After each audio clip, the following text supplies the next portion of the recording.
The cartoon. Yeah.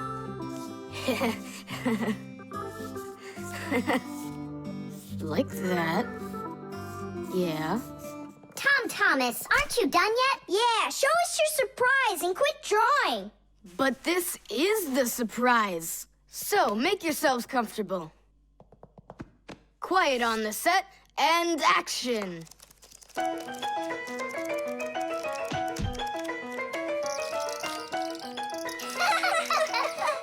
Great crash, huh? You should put a huge bump on his head. It's just like a cartoon that you drew him there.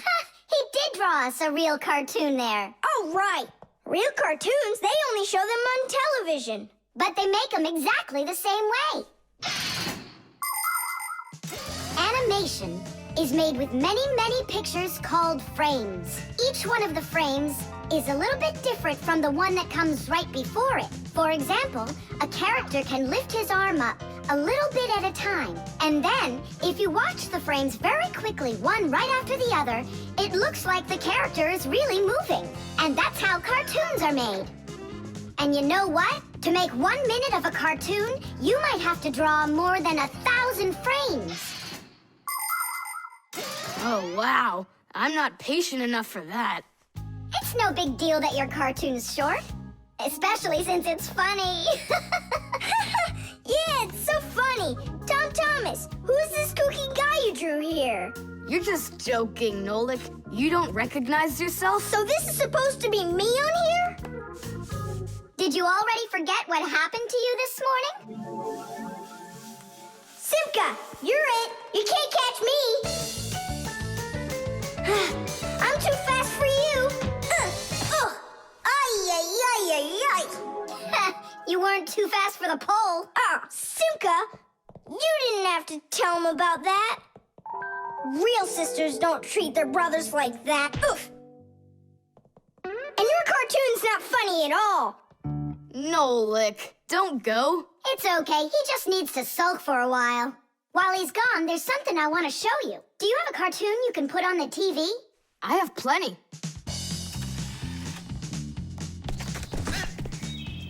What should I do? Let's watch it again. But now I want to show you the same cartoon a frame at a time. Here, take a look. This is a frame, and here's another and another. Isn't that cool? Uh-huh. So cool. And then back at regular speed, there's 25 frames every second. What should I do? It's magical. Simka, you know, I feel awful for Nolik. Yeah, I feel awful too. There are many different ways of making animation.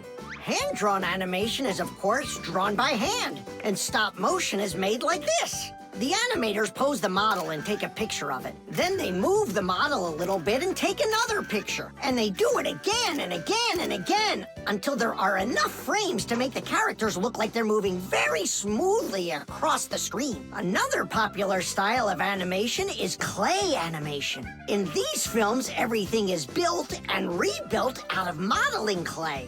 But today, most of the cartoons are made on a computer. At first, they make a computer model of a character, a sort of digital puppet. After the models are built, they are colored and animated to move. This is the kind of animation that's used in the Fixie cartoons.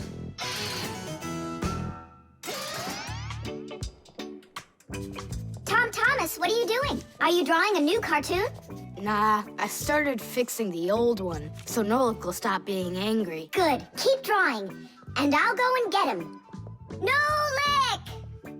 I'm not here! Nolik, forgive me. Please don't be so mad. There's a cartoon to watch. I've already seen your stupid cartoon. So what'd you do now? Put a huge bump on my head? Not a chance. I did it all over again. I'm sure you'll love it. You're sure of that? All right, go ahead. Show me your cartoon. Quiet on the set, and action.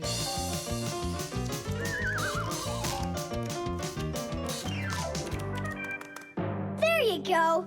Now that cartoon I really liked. Good, 'cause I'm all out of paper. Well, I think the first cartoon was funnier. Whoa! But this one's much better, of course. Yeah. The magnet.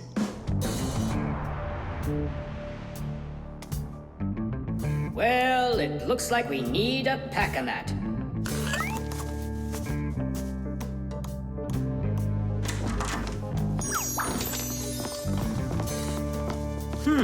Where did this screw come from?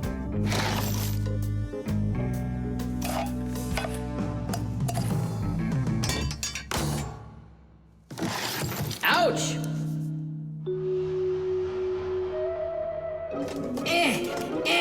Huh. Ah!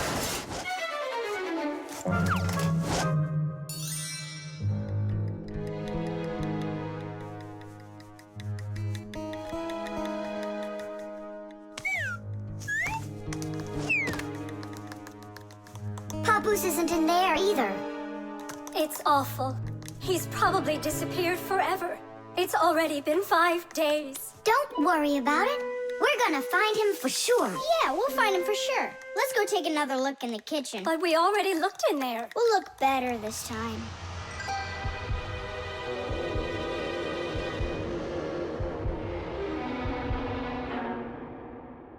Let's go take a look in there. We looked so many times already. Simka, Nolik, what do you keep searching for in here? It's not a what, it's a who. Our Papoose is missing. We've been looking for him everywhere. Oh no! He's probably already turned into a screw, because he doesn't have enough energy. Maybe I could help. Surely. Let's start with you picking us up. We're just exhausted from running.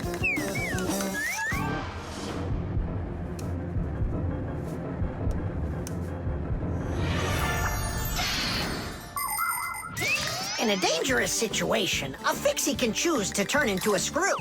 But sometimes it happens all by itself. For example, when a Fixie doesn't have enough energy. When this happens, the Fixie grows weak, gets sluggish, and then goes into hibernation, turning into a screw. This bad luck happens when a Fixie doesn't get charged up from being inside of a device. That's why Fixies always work inside of machines, so they can stay charged up with energy. Sometimes a Fixie that has grown weak and turned into a screw can get lucky. If a human happens to find him and screws him into an appliance, then the Fixie will be able to get energized and come back to life. Then he'll unscrew himself and run away, leaving the human wondering, where did that screw go? I know I screwed it in. So, where should we look first?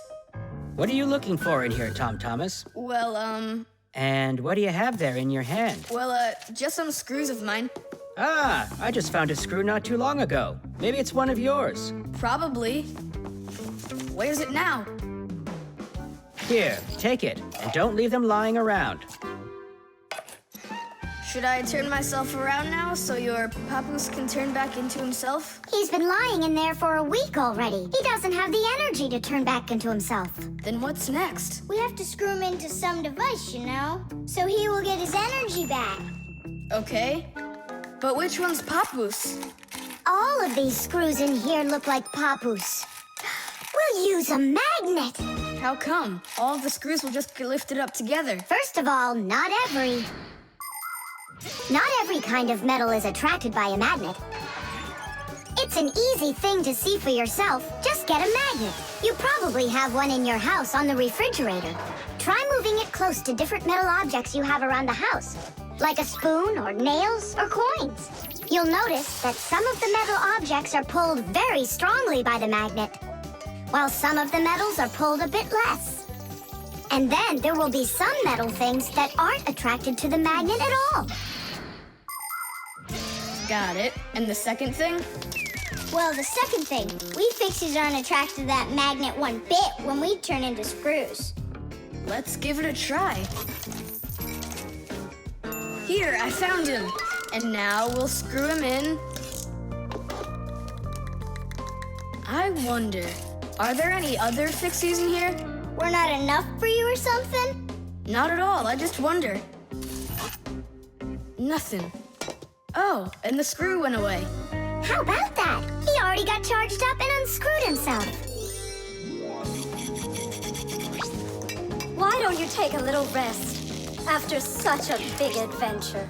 No thanks, I've had plenty of rest.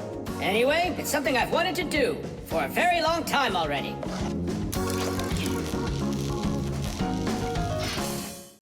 The compass.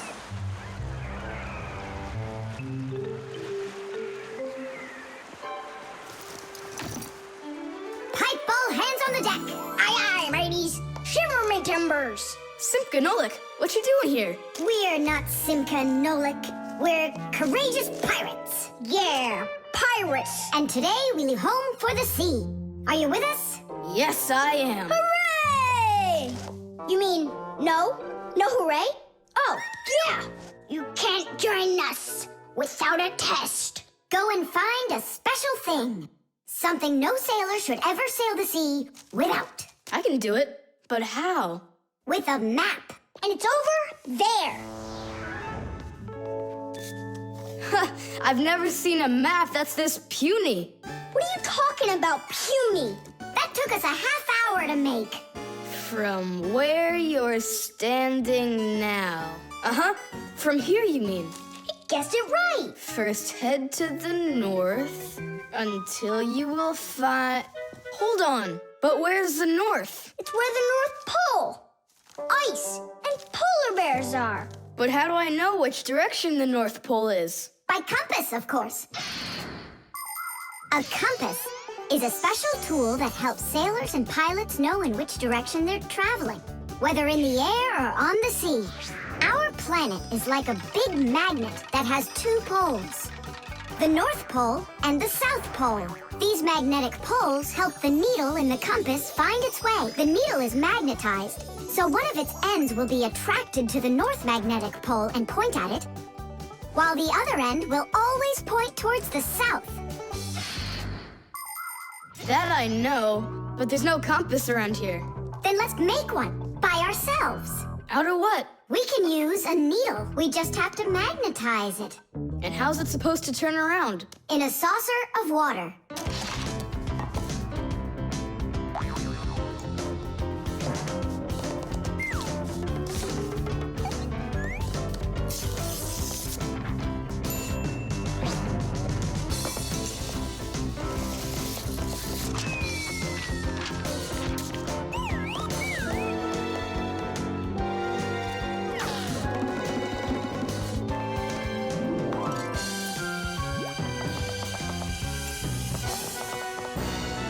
Well, there you go.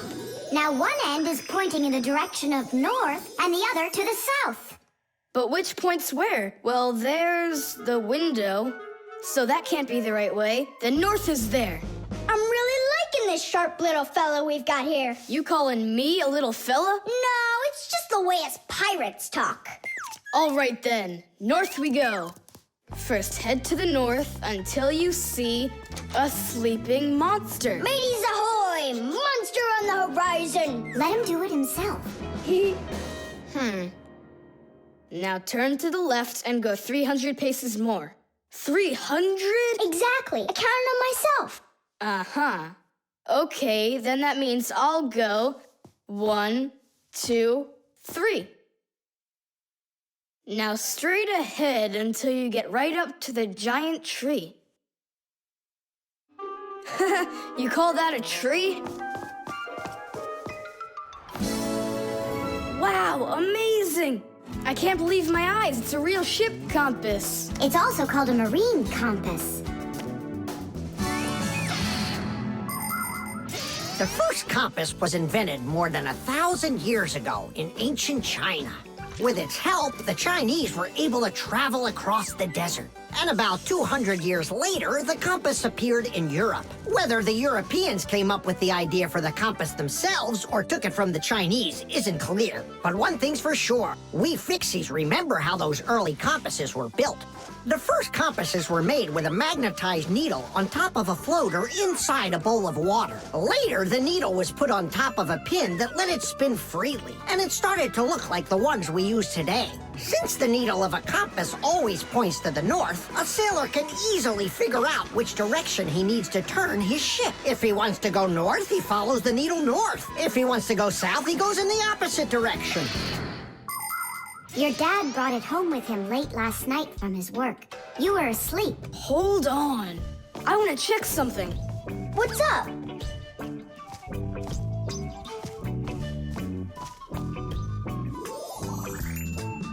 Yeah, they line up together. Of course they line up.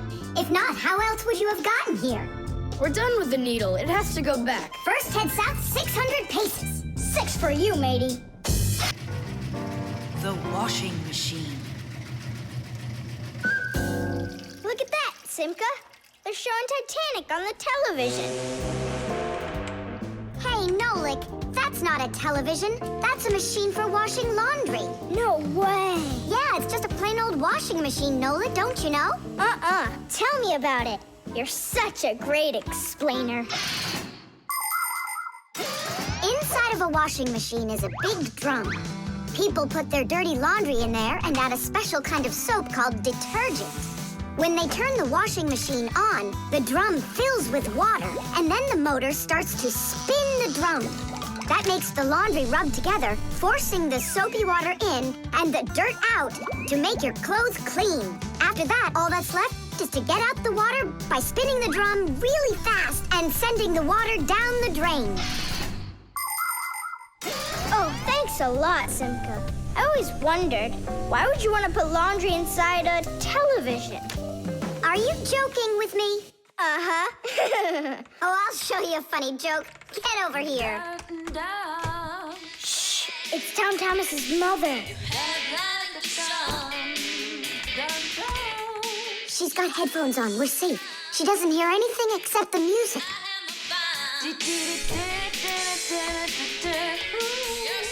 Now she'll come back, add the soap, turn on her television, and watch the second part of the movie. Again with the jokes. This time I'm really gonna let you have it. Whoa! Nolik, just do what I say. I came up with a plan. What's your plan? To run away!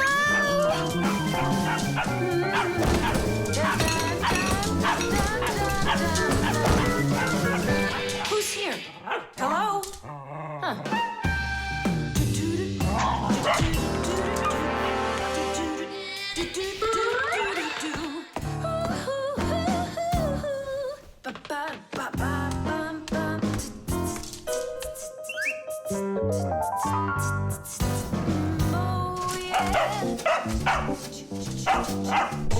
Oh, yeah. There are a lot of things to keep in mind with a washing machine to use it right. For example, do you know what can happen if you wash red and white shirts together? Well, the white one might just turn pink.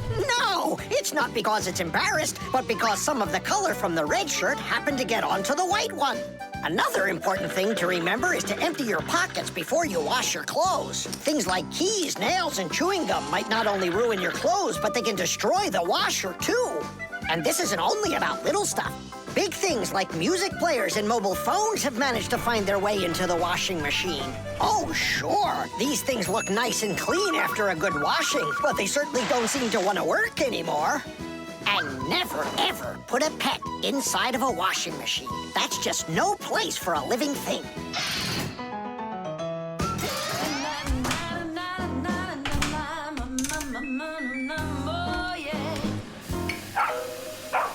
You know what, Simka? I've never been laundered in my entire life. We better get out of here, Nolik, right now. And the faster, the better.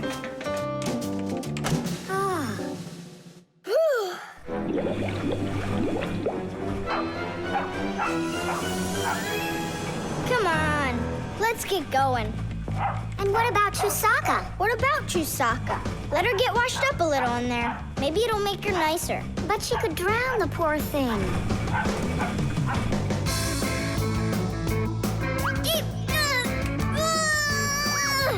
I don't think we can do this alone. We should get help from Tom Thomas's mother. 1, 2, stop! What? She moved out of the way.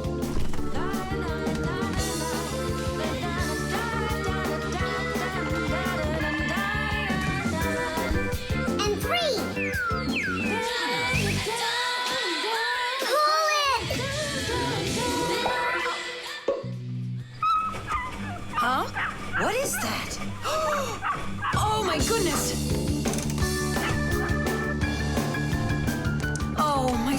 little baby. How did you get in there? You wait right here in the tub and I'll go get you a towel. So, you wild little beast. Looks like we saved your life. We're friends now? Nolik, sure doesn't look like she wants to be our friend. So what do we do now? Same old plan. Run! The microphone. And what do you think? Should we go and see a movie?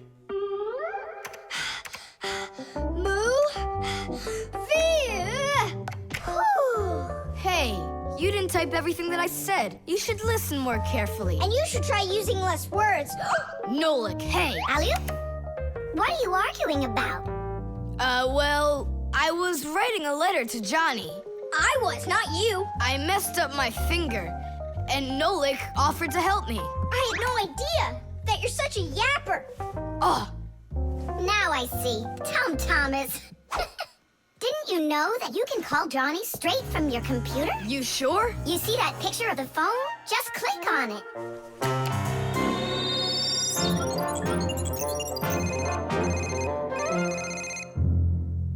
Hi. So what movie do you want to go see? Hey there. I don't care. Just not pirates and those robots. Hey, Tom Thomas. Why aren't you answering me? I am answering you. Hello? Hello? Talking to the microphone. I don't have a microphone. There you go. End of conversation. All right, then talk right into there. Simka, come on. You use headphones to listen. It's a joke. It's no joke. We talk into microphones and listen through headphones. But both of these devices use a special membrane to do their job. The membrane inside of a microphone is used to capture sound that is then sent through wires as an electrical signal. And inside a pair of headphones, a membrane helps turn that electrical signal back into sound. So it turns out that a microphone and headphones are built in a very similar way, even though they are used quite differently. And so I talk right into here? Johnny, hello? Just wait a second. First, we need to plug your headphones into the hole where the microphone gets plugged in. Ah, I get it. Go ahead. Now it's a microphone. Johnny, I'm here. Can you hear? Yeah, he can hear, but you can't. Nolik, switch it over to the headphone jack. I already saw a robot. And I already saw it. Nolik! I don't think there's anyone who didn't see it. You didn't see it? Then let's go see it. No, I don't wanna. I think the robots will be even more boring than the pirates. Do you want to see the pirates? Make up your mind. Do you want to see the pirates or the robots? I don't want to see either one. Nolik, what are you doing? What am I doing? It's because you and Johnny don't listen to each other. I've got a good idea. You need to talk like police on their walkie-talkies. When they're done talking and they're ready for an answer, they say, over. Great idea. When we talk to someone using the telephone, there are two channels for the sound. We talk through the first channel and listen to the other person talking through the second one. But sometimes two people need to talk to each other using only one channel. For instance, sailors and taxi drivers use one-channel radio sets. When a radio set's turned on, you can hear the other person talking, but they can't hear you talk unless you push a special button down. Then they'll hear you, but you won't hear them. So that means you have to take turns talking, because if everybody tries talking at once, nobody will understand anything. So then, to let people know that you're done talking, and you're ready to listen to what they have to say over. Johnny, hello. Why don't we try talking like police on their walkie-talkies? Whenever you're done talking, say to me, over, over. All right. So are we going to the movies? Over. Nah, I don't feel like it. Why don't we go play ball instead? Over. Sounds good. Who were you talking to before? Over.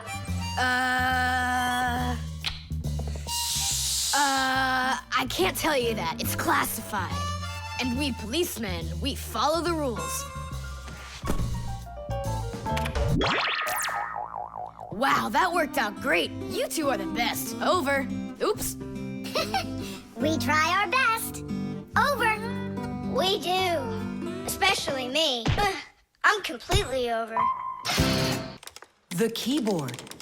5, 4, 3, 2, 1. Ready or not, here we come.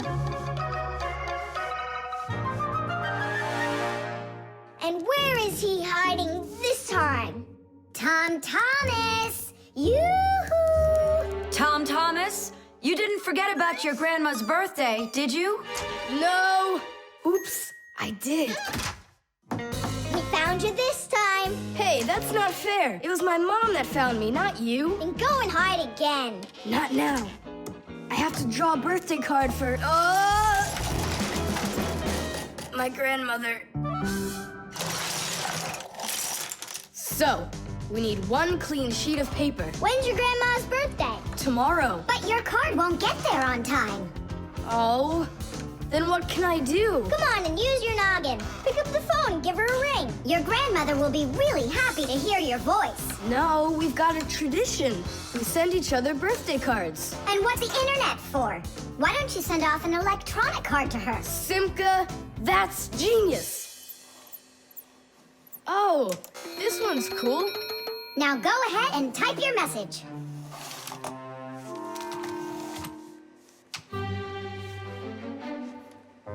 The letter D isn't working. How can I write Dear Grandma without D? Just let her be a plain old grandma without the deer. But the letter G isn't working either. It looks like we could use a pack-a-mat here. A pack-a-mat? What for? To clean off the keyboard's contacts that got all dirty. What contacts?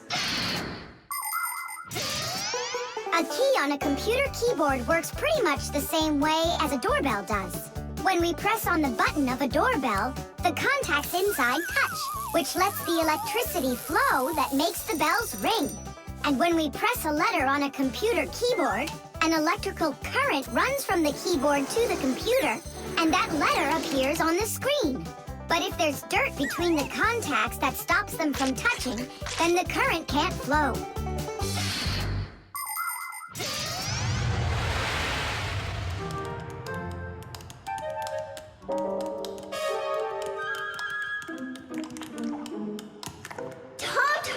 What did you drop in here that is so sticky?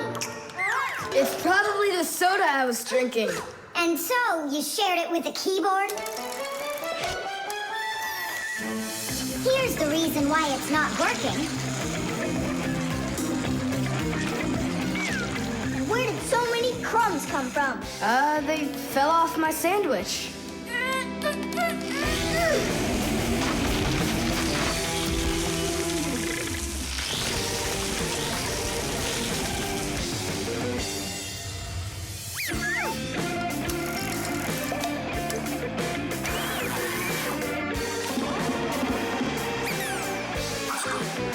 What in the world is this red stuff down here?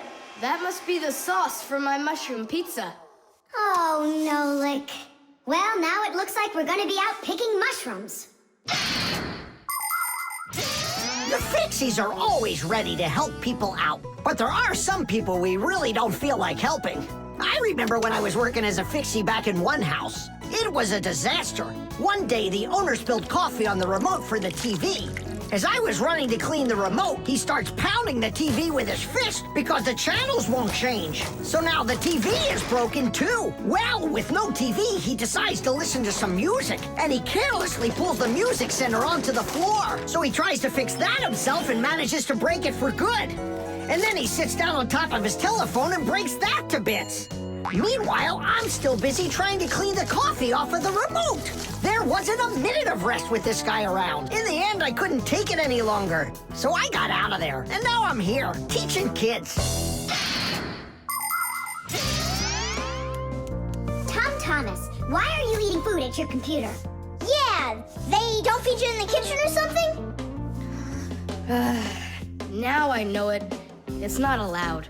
You said it. Now write your message. And write the address on there, too. Uh-huh.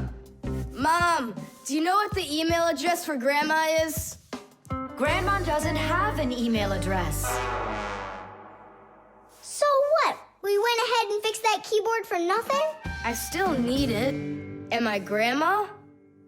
I'll give her a ring on the phone. You said you had a tradition of writing each other cards. And what? Grandma will be happy to hear my voice. That's some original idea, huh?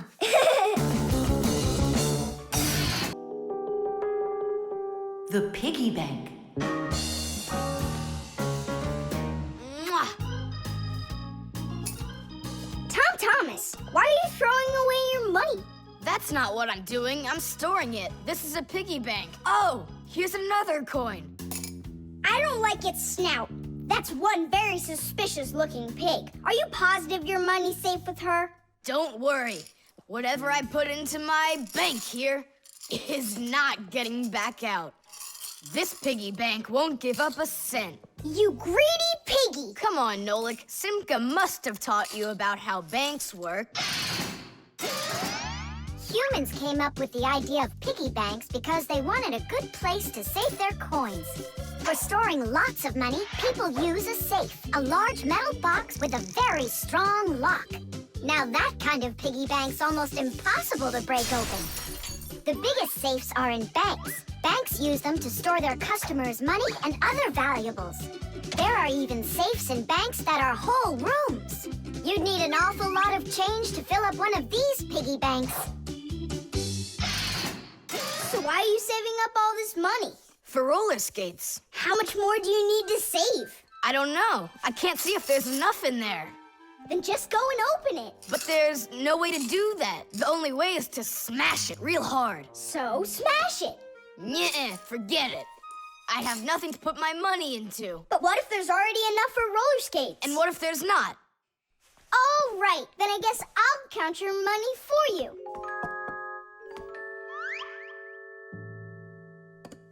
Tadish! Oh, whoa! Tom Thomas, you've got a fortune in here. There are many different kinds of money, and they're not just coins either. Long ago, people paid each other with shells and squirrel skins and even parrot feathers. And of course, metal coins are more convenient than any of those things. And paper money is even more convenient than coins. One piece of paper can be worth as much as 100 coins, or even 1,000. All that needs to be done is to print more zeros on it, and that's all.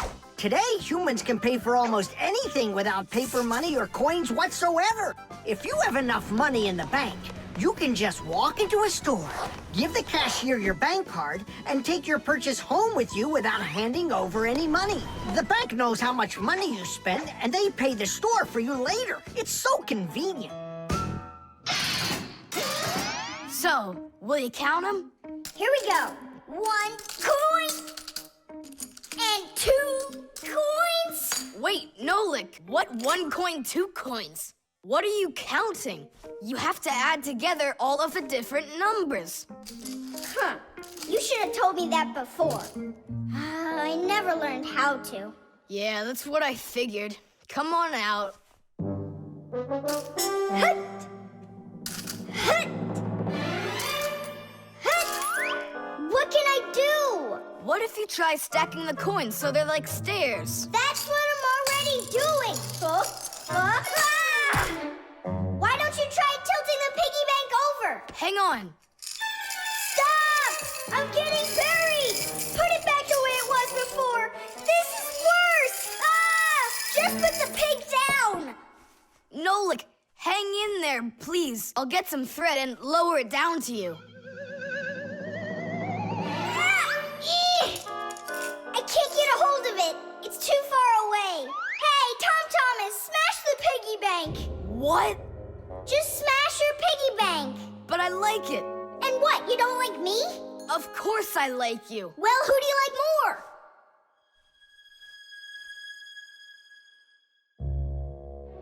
You're my friend, aren't you? Of course. Then smash the piggy bank, will you? Okay, Nolik. I'm gonna do it.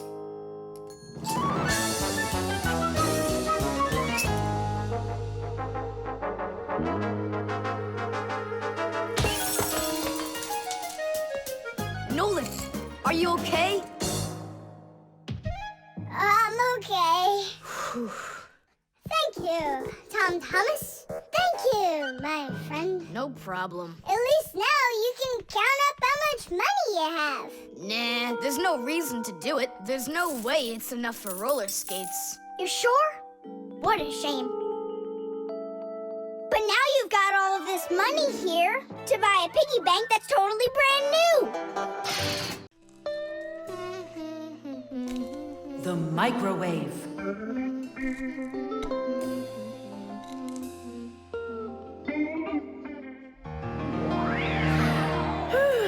Okay, children, for today's lesson, we're going to learn about the microwave oven.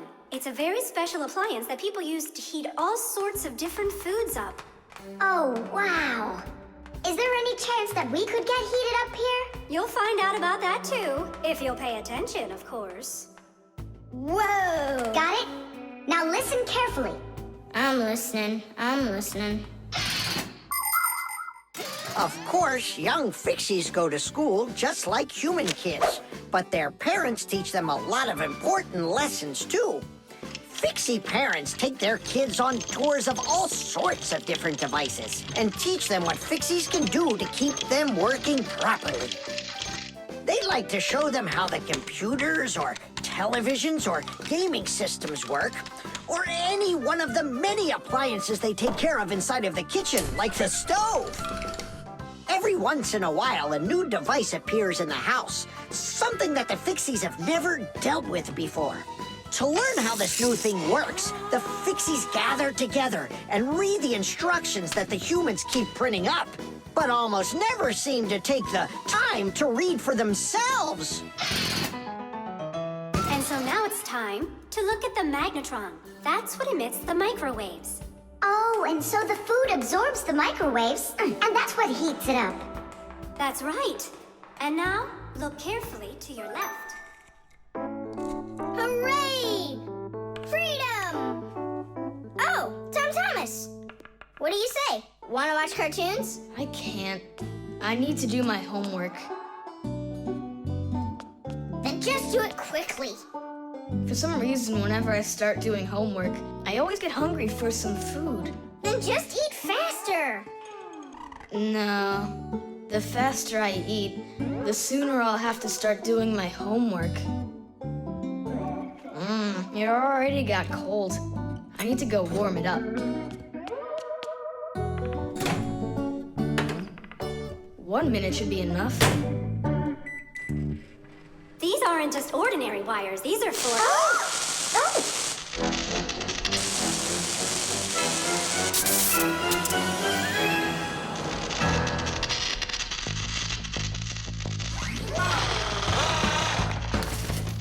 Marcia, what's going on? It looks like it might be an overload. The microwave might burn out. Then we better run out of here. What do you mean, run? We need to save this microwave.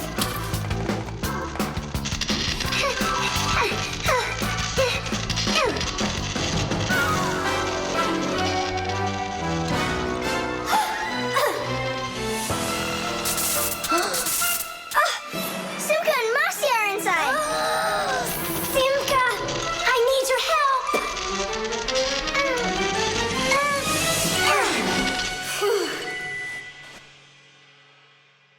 Tadish.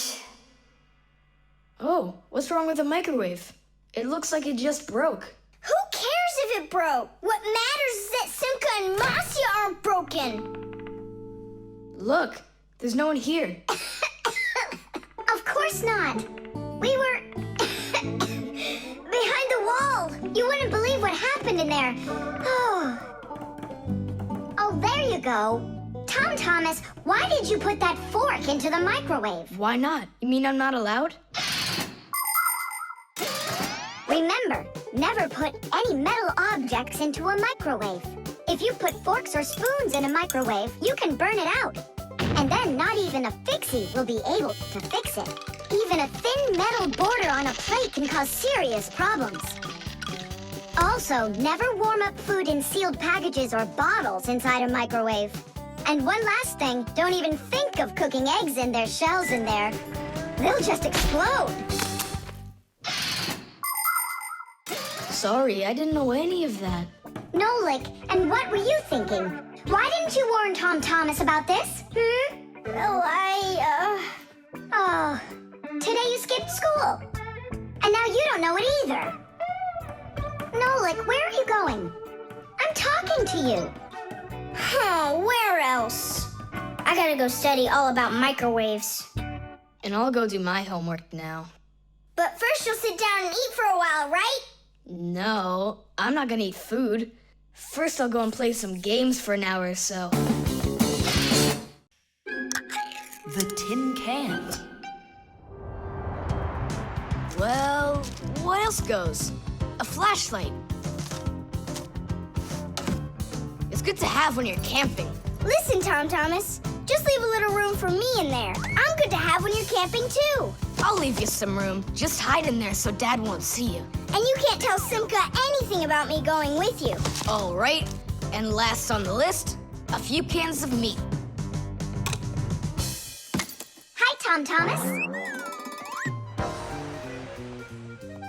Have you seen Nolik? No, Then who did I just hear you talking with? I was just reading the label. Huh. Where did Nolik run off to?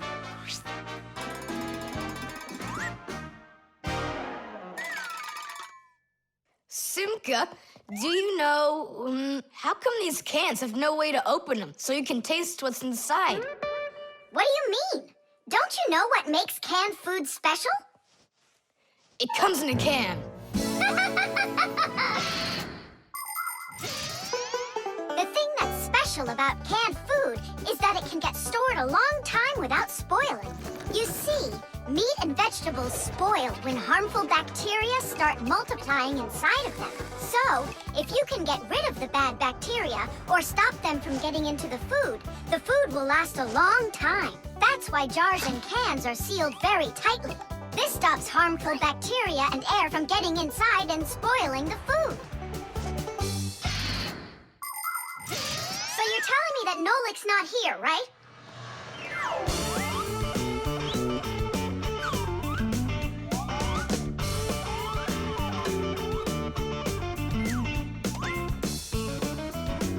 Huh.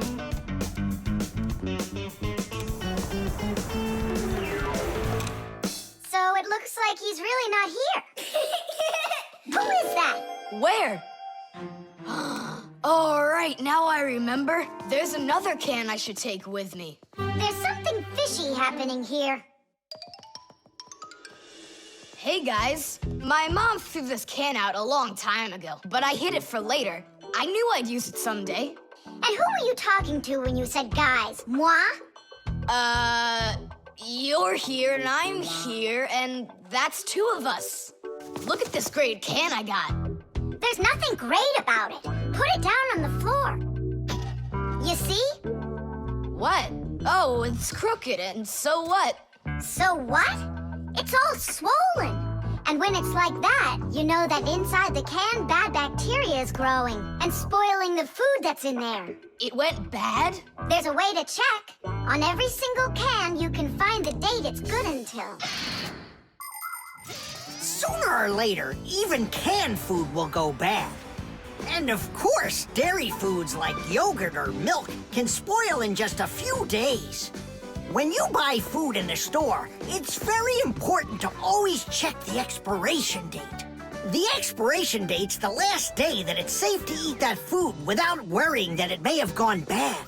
You can find the expiration date on each box, jar, or can of food, so pay attention. And be very careful not to buy or eat any food after its expiration date has passed. And if you see that a can is swollen, throw it away immediately. If you eat it, your belly can swell up too. Unfortunately, when food spoils, it's impossible to unspoil it, and then even the Fixies won't be able to help. Oh, my mom probably saw that this can went bad over a year ago. That's why she threw it into the trash. Right. Shame on you for picking it out of there. You could have poisoned yourself and poisoned your dad as well. Yeah. And the other cans, are they swollen too? They're fine. Goodbye then. It's a shame I couldn't find Nolik around here. Papoose wants to give him a brand new pack-a-mat as a present. To me? Aha! I gotcha! Ha-ha! I had a feeling you would try to sneak away in Tom Thomas's bag. You lied. That's not fair. And hiding, that's fair, right? Tom Thomas, are you ready? I'm ready. Great, then let's get going. Hooray! We're going camping. I wanted to go camping too. Don't worry, I'll go camping with you. Really? Really, really, really. To that house outside our window. See how huge it is?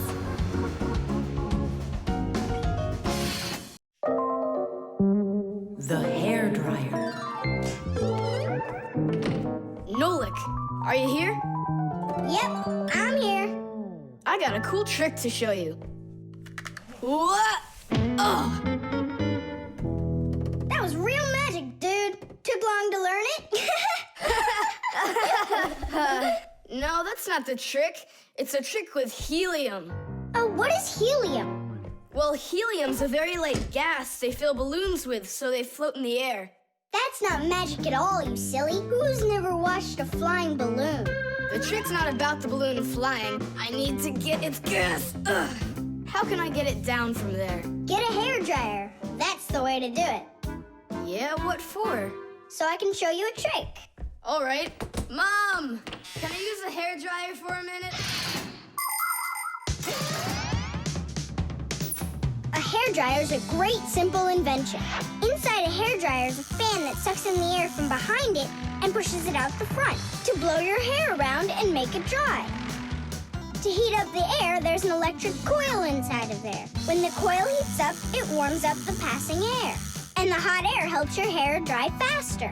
Of course, you don't have to turn on the heat setting, but then you better like that cold wind.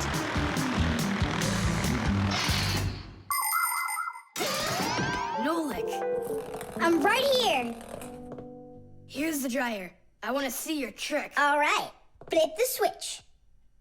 Now you lay the ball right into the airstream. Oh, great! The ball's flying. And now it's my turn to fly. Really? Whoa! Yeah! I'll shoot right up to the ceiling so I can grab the string and pull the balloon down. So turn off the heat and away I go.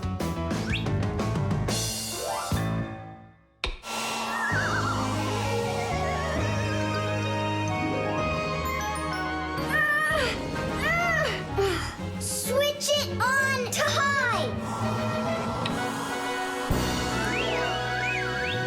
Got it. Give it to me. I can't get it down. It's probably because you're little and weigh like nothing. And what? Do I have to wait till I'm heavier and older to get down? I don't know.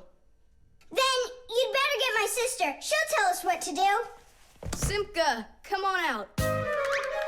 Well, what's going on? Look. Hi there. How'd you end up on the ceiling? I was just showing off that funny hairdryer trick. I'm laughing out loud. Ha, ha, ha. I can try flipping on the hairdryer and lifting you up to Nolik. So both of us can get caught hanging up there? Well, thanks, but I don't need it. Then what do you need? Just a broom or a mop. You know how to do a trick with a mop? Uh-huh. Just make it fast.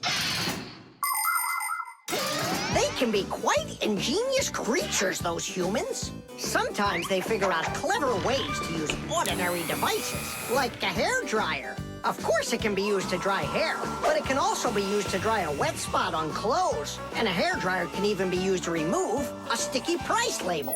Now, suppose you buy yourself a new cup that has a terribly sticky sticker that just seems impossible to peel off. We'll try warming it up with a hairdryer. The glue will dry up a bit and the label will come off easier. There's no doubt that a hairdryer can be very useful in any household. But you need to be extremely careful with it, especially in the bathroom. If water gets inside a hairdryer, there's a real risk of getting a horrible electrical shock that can seriously hurt you and destroy the hairdryer as well.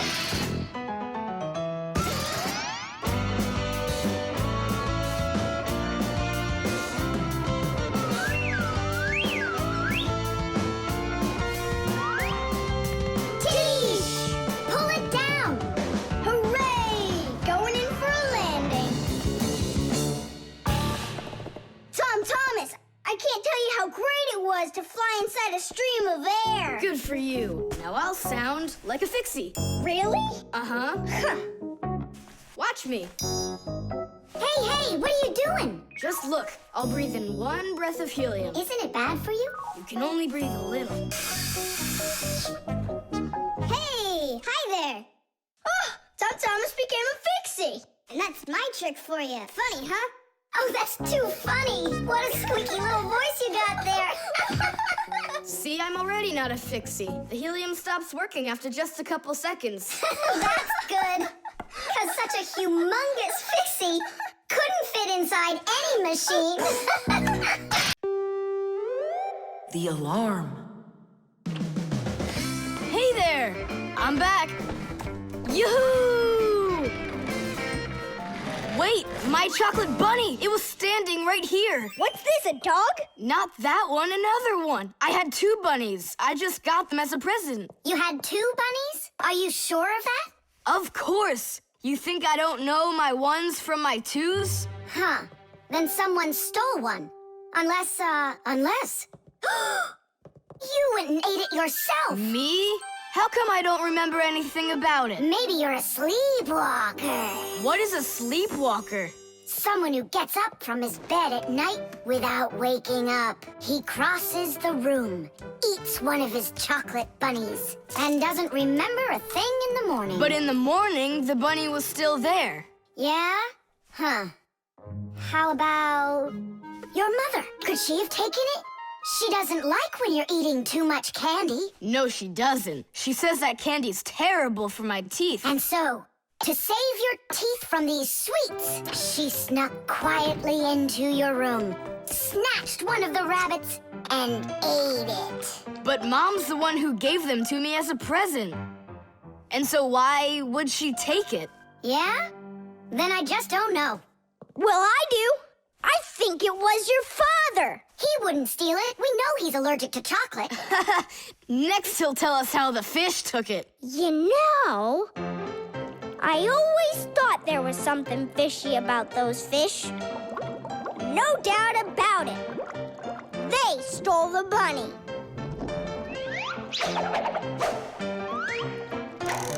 Uh-huh. And then they hid it in their aquarium. Oh, Nolik, that's funny. You know what, Tom Thomas? You need to protect that other chocolate hair. Exactly. It has to be eaten right away. Now, before it disappears. Just wait a little. You don't have to eat it. Let's think of something else. Of course, we need a security alarm. Need what? The alarm was invented to keep houses, cars, and other valuable things safe and secure. The simplest alarm is a siren or light bulb that is connected by wires to a door or window. When someone tries to open the door that has an alarm on it, the alarm goes off, making the siren howl and the light flash. Alarms can also be set up to call the police if they go off. Super! But where can we get ourselves a security alarm? You have an electronic construction kit, remember? You're right. Then bring it over here.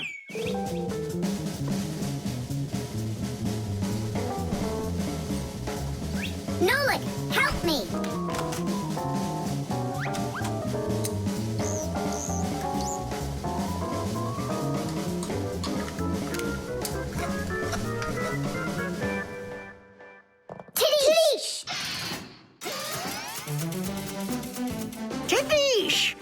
is the Fixies Victory Call.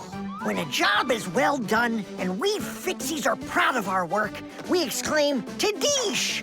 and raise up our hand with our thumb and first two fingers sticking out. You want to know what it means? It's very simple.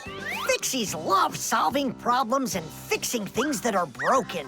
And do you know what you need to do to solve a problem? First, you need to find out what's broken. Second, understand why it broke. And third, repair what's broken so it works again. So do what the Fixies do and first, find it. Second, understand it. And third, fix it. Tadish! It really is a great word, and it sounds funny, but we Fixies surely like it a lot. Well, Tom Thomas, turn on the alarm. You sure the alarm will work? I'm sure, without a doubt.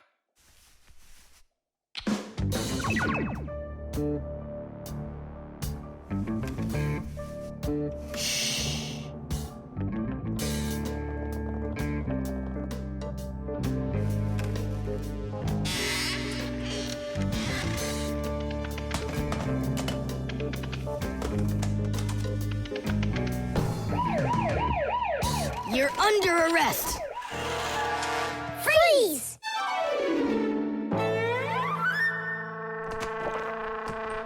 Chusaka? Why are you stealing my chocolate?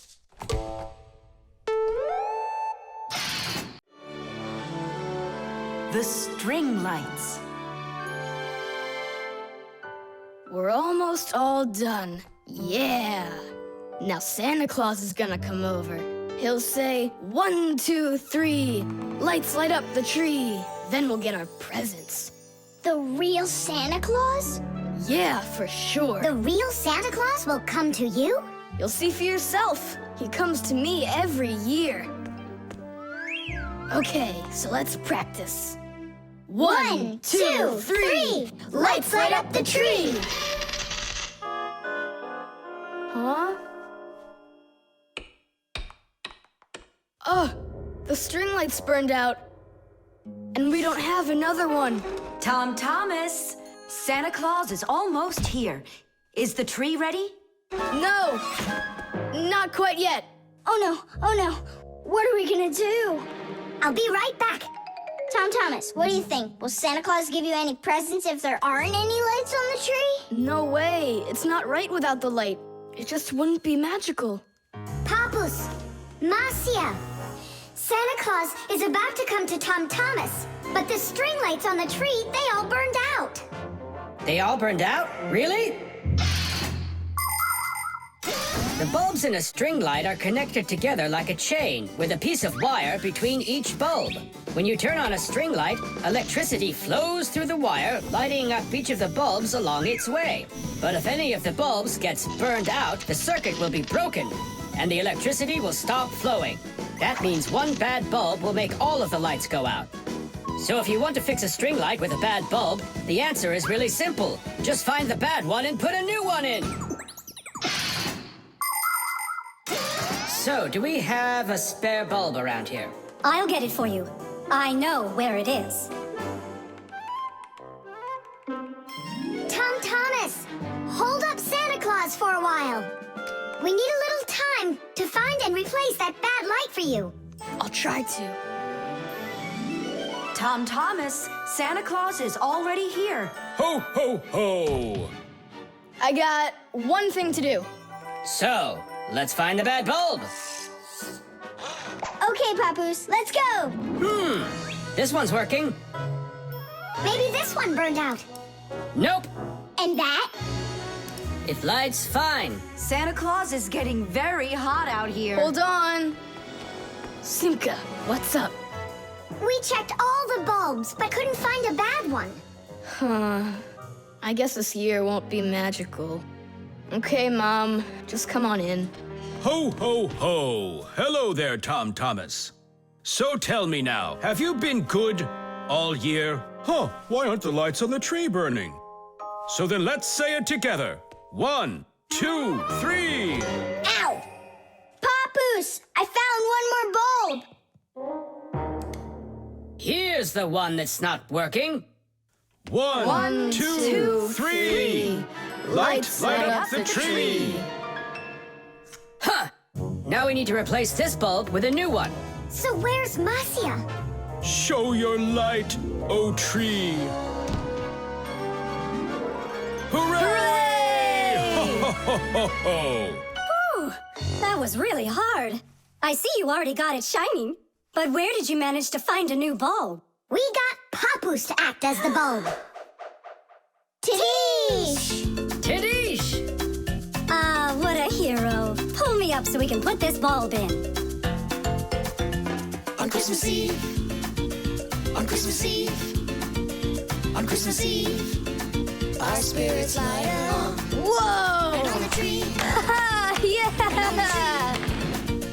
on Christmas Eve, Nice box. the lights burn brighter. Every year when no one is expecting, from some place that no one could conceive, appears a little miracle before us. Every year on Christmas Eve, on Christmas Eve, on Christmas Eve, on Christmas Eve, on Christmas Eve, the clock it seems on Christmas Eve is ticking slower. And suddenly, on Christmas Eve, a miracle on Christmas Eve, no one believes on Christmas Eve comes out of nowhere. Every year when no one is expecting, from some place that no one could conceive, appears a little miracle before us. Every year on Christmas Eve, on Christmas Eve, the clock ticks slower. The scale.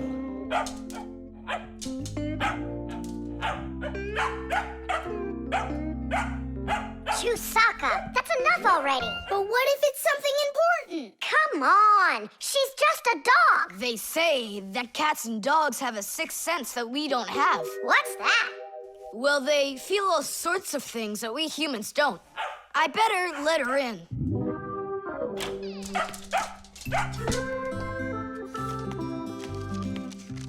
Mom and I will be home before dinner. Please remember to give Chusaka her food. Love, Dad. Oh, how could I have forgotten this? I just can't believe it. You believe in a sixth sense now, don't ya? Uh-huh. Only it looks like for Chusaka, it's a sense of hunger. How much food should I give her? Look, it's all written on that chart. For each kilogram of the dog's weight, serve 1 level scoop at every feeding. Uh-huh, I got it. How many scoops is Chusaka? Oops, I mean, how many kilograms? I don't know. Then what should we do? You don't know? We'll weigh Chusaka, that's what we'll do. With what? With a scale. There's one standing in your dad's office. You're right, let's go.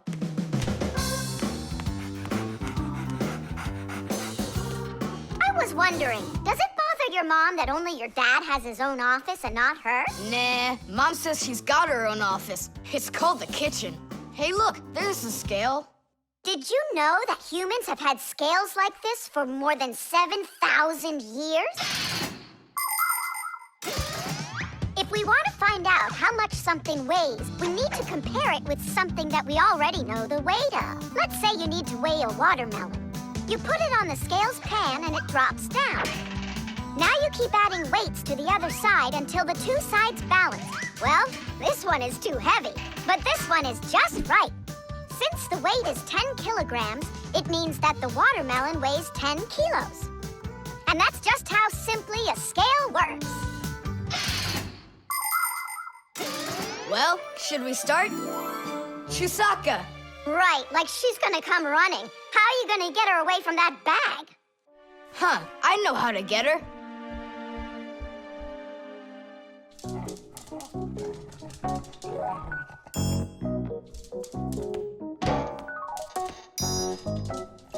Here, hold this little piece of food while I weigh her.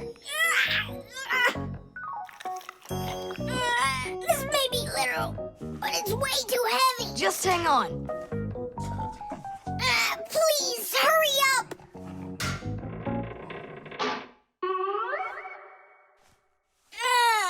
Come on, hurry up. Her weight is 2 kilograms.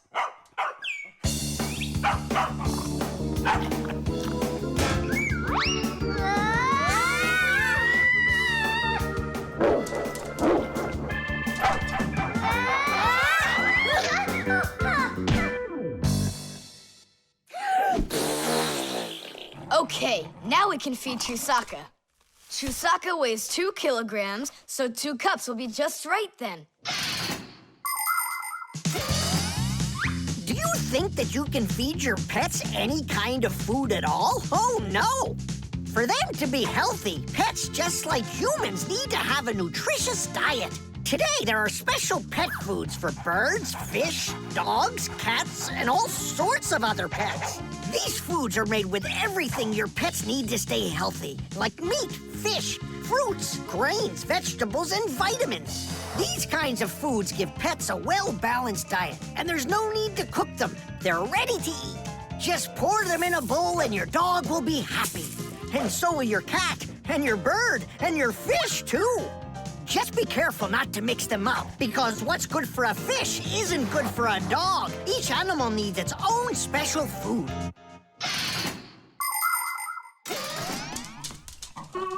Stop! What's wrong? What's wrong? You have to take out a piece. She ate one already. All right.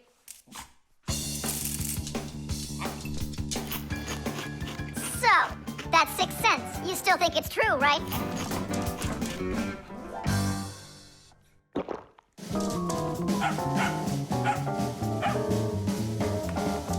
What did you bring that for? Oh, Mom is calling. No way. How could she know it would rain? I knew that Chusaka had it. Hello? It was a 6 cents, wasn't it? The vacuum.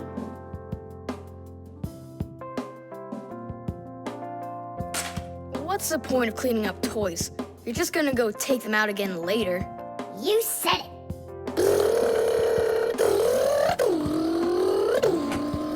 Thomas, if you're done cleaning up, go and eat your lunch. Okay, be there soon. Nolik, you wait for me? Uh-huh.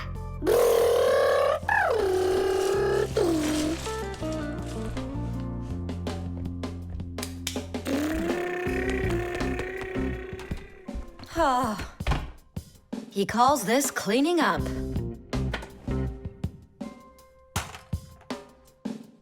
Uh-oh.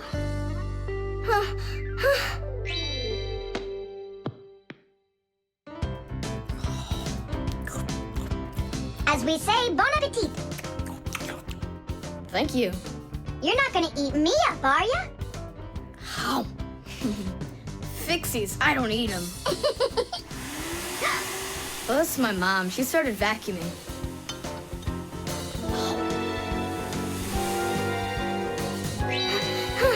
Please help!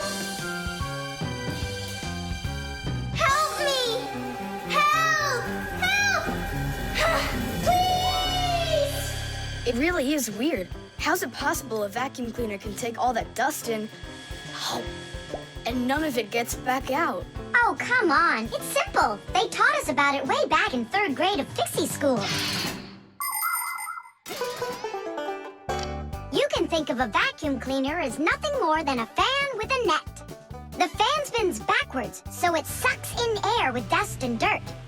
If you put a net in front of the fan, the net will catch everything that is in the air and let the air pass through. Then all you need to do is add a pipe and you've got yourself a vacuum cleaner. But instead of a net, vacuum cleaners use special bags to collect the dust and dirt. It's as simple as that. Oh, whoa, Simka. Nolik, could he get sucked into the vacuum? Oh, no! Did he stay back there? Thomas, what's the matter? Mom, I can finish vacuuming you. I mean for you. All right, I'll go clean the dishes. Nolik! Nolik! Nolik! Nolik! Nolik! right away. Marcia! Nolik got sucked up inside the vacuum. It's impossible. He can't fit in here. No, not in this vacuum. Into the big one, the human. It's just terrible. Nolik, my Nolik, he could suffocate in there. Come on, quickly. Yeah. This dust is just awful. And it's awfully bad for you, too. Dust is a tiny enemy. It's so small and unnoticeable. But if dust gets inside machines and appliances, it's a disaster just waiting to happen. It can keep gears from turning properly. Dust can make appliances overheat. And if dust gets onto electric contacts, it can create a short circuit that can even cause a fire. That's why we Fixies have to constantly clean the insides of appliances from dust, even though a lot of us are allergic to it.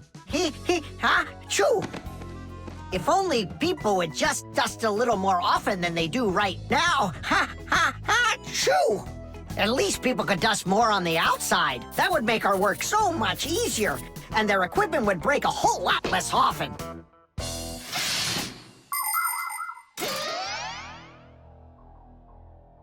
Well, did you find him? No! It's all my fault. My mom asked me to clean up my toys, and I didn't just do it like she asked. Now it sucked him in because of me.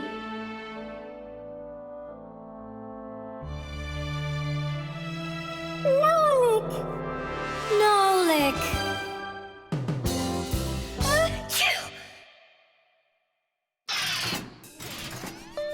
So what do you say, Tom Thomas? What? I already apologized, and I already promised to clean up my toys.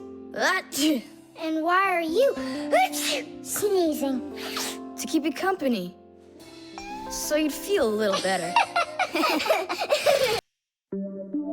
The cell phone.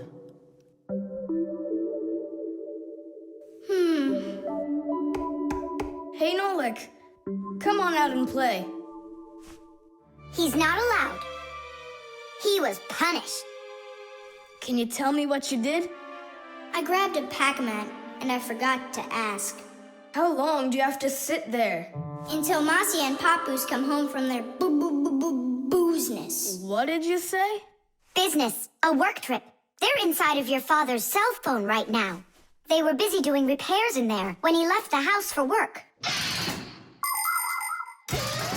Do you know the reason why a mobile phone is also called a cell phone? Mobile phones are connected to other mobile phones with the help of special radio stations that are put on top of towers and building roofs. Each one of these stations sends signals to its own area below, and each area is called a cell. A mobile phone works anywhere it can find a nearby station that it can connect to.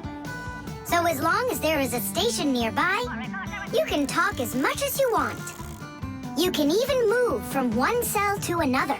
And without you ever knowing it, your mobile phone will switch from one station to another one. So your conversation can keep on going, even if you're running after a bus or riding on it. Tom Thomas, hello. There you go, my dad came back home already. Hi, Dad, how are you? Can you believe it? It looks like I lost my phone. What do you mean you lost it? Where? I have no idea. So what? I'm gonna have to sit in here forever now? You? Our parents are missing. The phone stopped shaking a while now. We're probably already at home. Not home to me.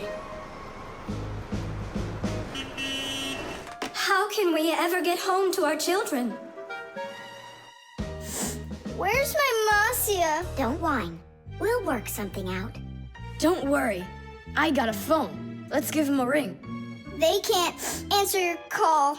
But what if they answer us? Call them, Tom Thomas.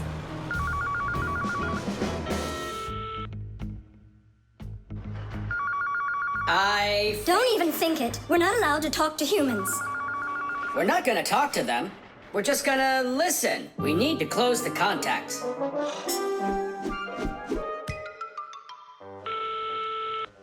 It's no use.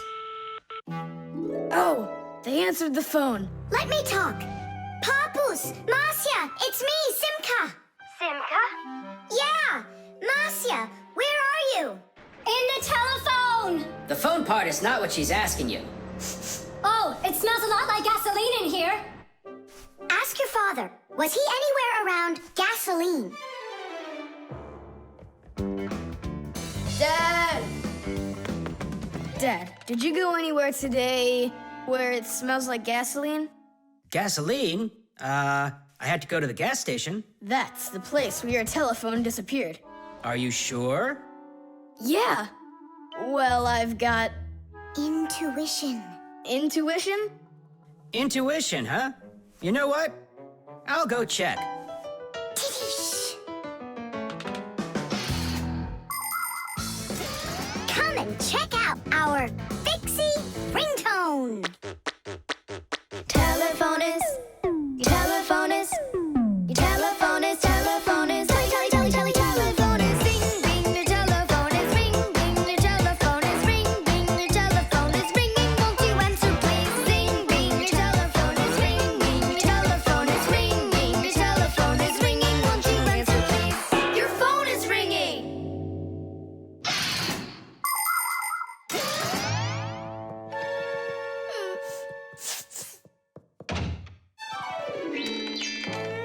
It's just incredible. You see? I found it. Son, you're one clairvoyant. I didn't notice when it fell out of my pocket back at the gas station.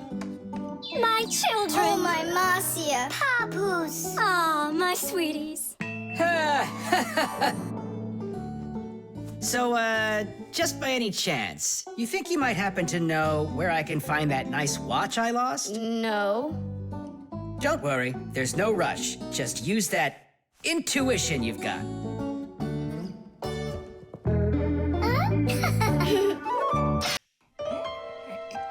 The stapler.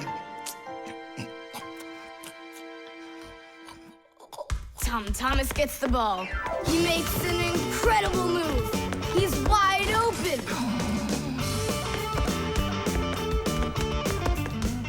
The goalie sees him and he screams in horror.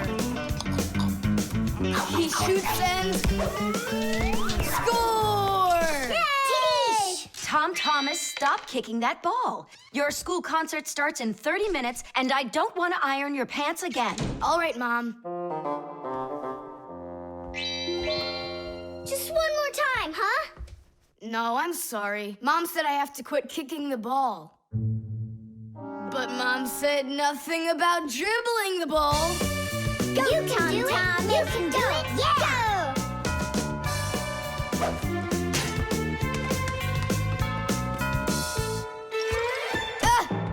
Whoa!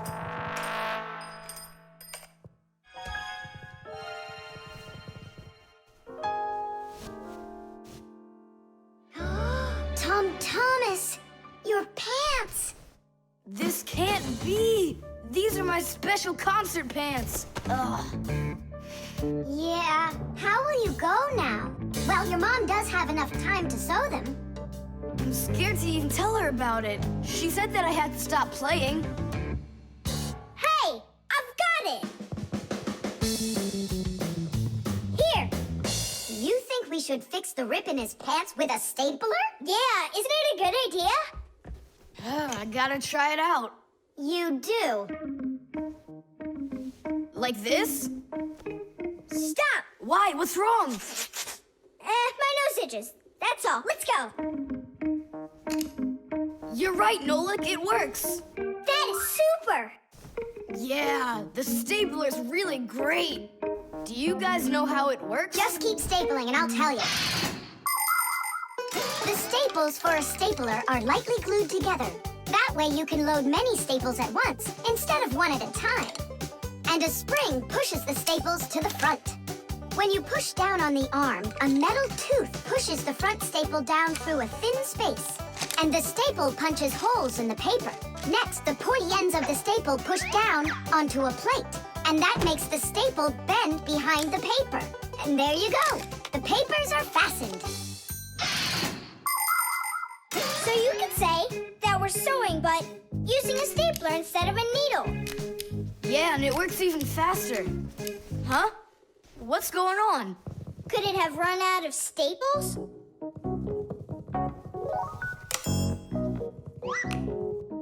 There's still a lot more staples, but one of them got jammed here in the slot. Tom Thomas, we're leaving in 5 minutes. Okay, Mom. So, did you get it? No.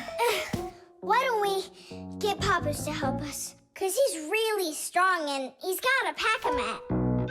We can do this ourselves. Tom Thomas, find something we can use to push that staple out.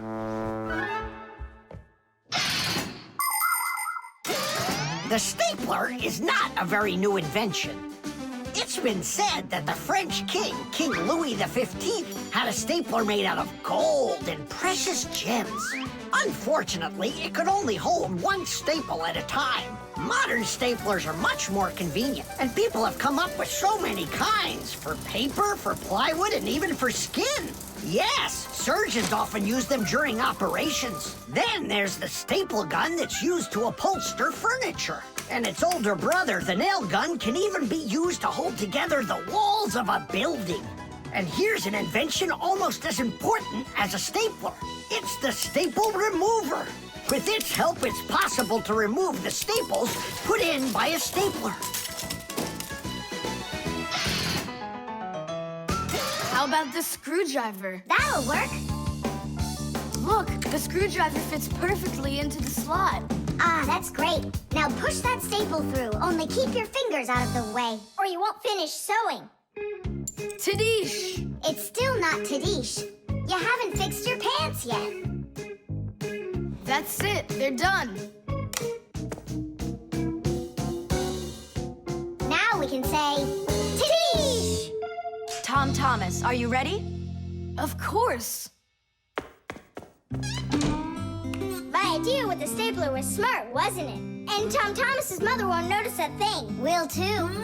Just wait till she washes them. The zipper. Hey, Nolik, look.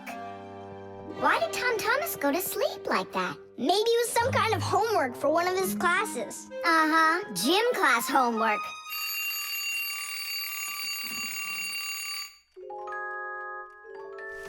Good morning. Good morning. Hi there. You're looking good. My parents just bought it for me. Isn't it a cool jacket? And what, you slept in it all night? Yeah, once I tried it on, I didn't want to take it off, and I fell asleep in it. Yeah, life's never boring with you around. Oh, I think the zipper got stuck. And so what? You can leave your coat on no problem. You're about to go to school, right? And you think I could sit in my class like this? How could I have broken the zipper? Don't worry, you haven't broken it. Not yet. Here is a simple zipper. It is made with 2 rows of small teeth that pass through a slider. The slider has 2 holes on the top and only 1 hole on the bottom. When we pull the slider up along the zipper, the teeth grab onto each other and the 2 rows join together into one. And zip! The zipper's closed. To open it, all you need to do is pull the slider in the opposite direction. Then the teeth will come apart. But on mine, they're stuck together. And now what?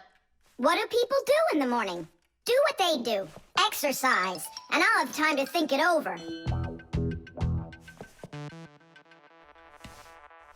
1, 2, 3, and 4. 1, 2, 3, And then what about me?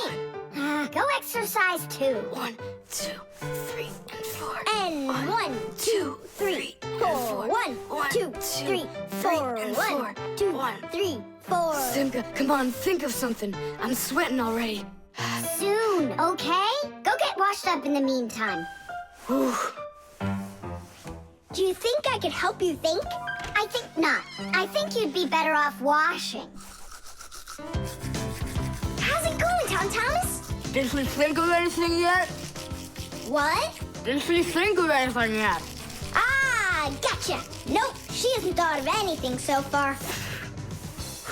It's so hot. Just pretend you're a polar scientist. They always work in their parkas, and you know what? I'll be the penguin. Hey, where are you going? I can't take it anymore. All right, just sit right here, and I'll try to find the problem.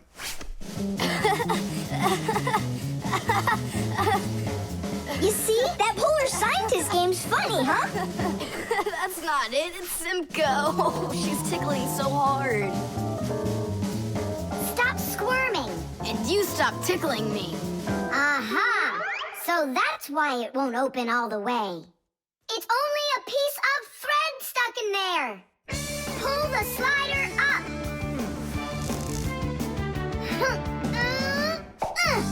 Titties! You can unzip it now. Thanks so much.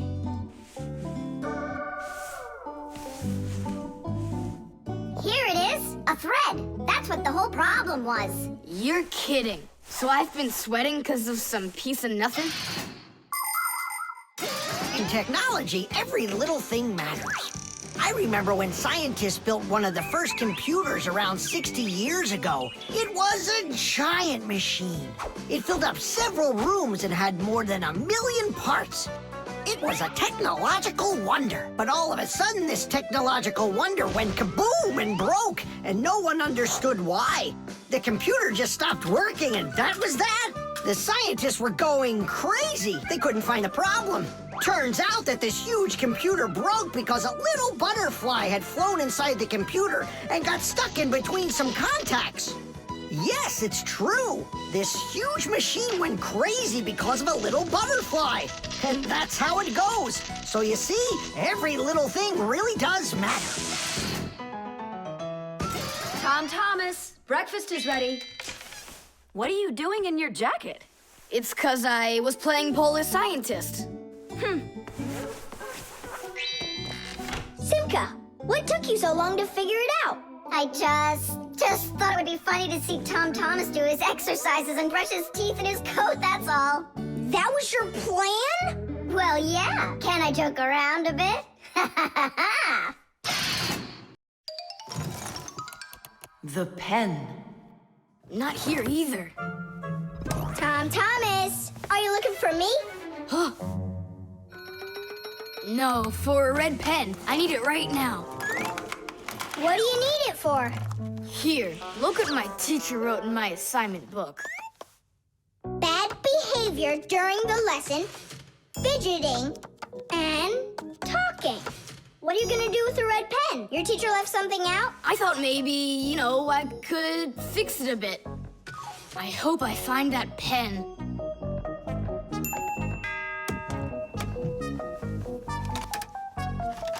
Oh, whoop. Oh, whoop. Oh. Oh, wow. Good catch. So, what do you want to fix on it? I'll just add a couple of no's, and then it will say that I had no bad behavior during the lesson, no fidgeting, and no talking. See, no problem. Cool. And then add this at the end. Tom Thomas is a perfect student. Nah, then they would guess I did it. What, is it clogged up? A little scribble will do it. That's not a pen, it's more like a penknife. Oh, look, the ball's missing. What ball? It's a pen. It's a pen, but it's a ballpoint pen. Old-fashioned pens work by dipping the pen into a jar of ink. But with a ballpoint pen, the ink is stored inside of a tube that has a metal tip on the end with a small steel ball. Well, small for humans, that is, but of course, for Fixies, it's quite large. When you drag the pen across the paper, the ball spins around and gets ink on it from inside the tube. Then it turns over and the ink rolls out onto the paper. So without the ball, a ballpoint pen won't write at all. So what am I going to do? That's my only red pen.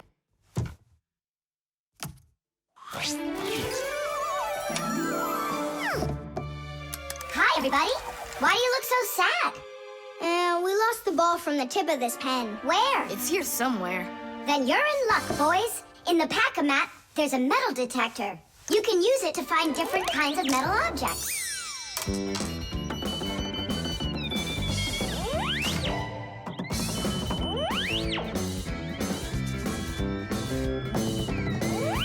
Nah, that's not it. I can see that myself. It's not on the table, Nolik. Until not that long ago, humans used pens that had to be dipped over and over again into an inkwell. This was quite inconvenient, and so to make writing easier, the fountain pen was invented. A fountain pen could be filled up with ink, so it could write for a much longer time. But fountain pens would often leak, leaving blots of ink on the paper. This problem was solved with the invention of the ballpoint pen. Ballpoint pens are simple, handy, and reliable, except that you can't write with them on a wall or upside down for a long time. That's because the ball uses up the ink on it, and the ink can't flow up to the tip. But even this problem has been solved. There are now special ballpoint pens that can be used by astronauts floating in space.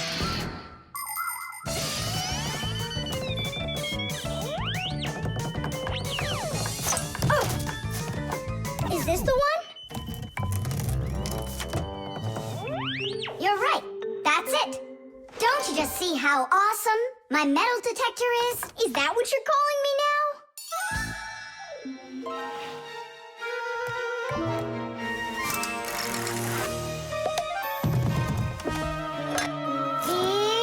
Yeah! Tom Thomas, help us. And now! Tidish! Cool. By the way, what do you need the red pen for? Well, Tom Thomas and I need to fix something in his assignment book. What? If I knew that, I wouldn't have helped you out. So no fidgeting and no talking. And your teacher, she writes in your assignment book when you behave well? Uh-huh. Whenever we behave well, she writes a note in our books right away. Ah, Did you see, Simka? How Tom Thomas managed to outsmart everybody? Since I see nothing else here from your teacher, does that mean you behaved badly the other days? Uh-huh. What? Well, Did you see, Nolik? How Tom Thomas just managed to outsmart himself? The internet. Well, maybe it's, Don't think so. It's probably, You call for me, children? What's the matter? take a look. I've never seen anything like it.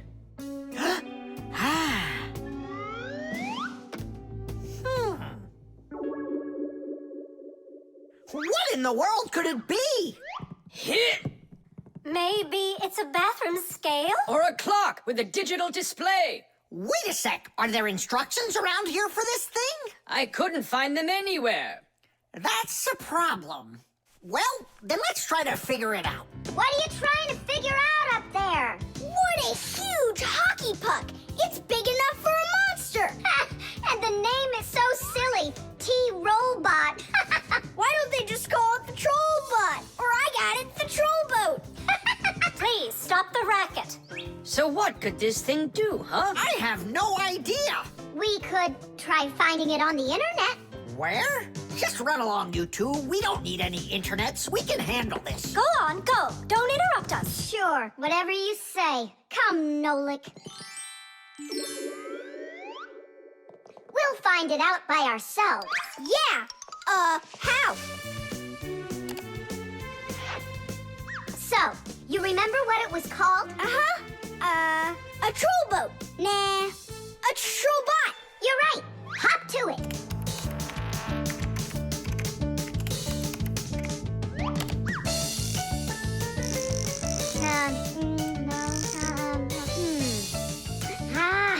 That's not it. Oh, T-Robot. You're right. There it is. A robotic vacuum cleaner. You mean it vacuums by itself? It's a robot, so yeah. Class! There's just so much cool stuff in this computer? Nolik, this information is not on this computer. It's on the internet. From your computer, you can send a letter to another computer. You can also download a song or a photo from another computer. That's all possible because most of the computers in the world are connected to one another as part of a huge web. And this World Wide Web is what we call the Internet. Thanks to the Internet, we can take a peek at just about anywhere in the world and find information we need about anything.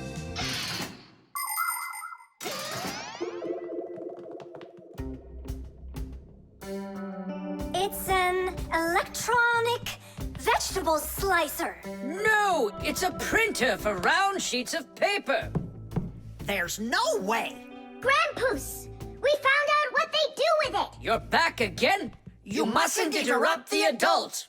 Just wait a second. Nolik, turn it on. Turn what on? Don't you turn on anything. Ready, set, jump!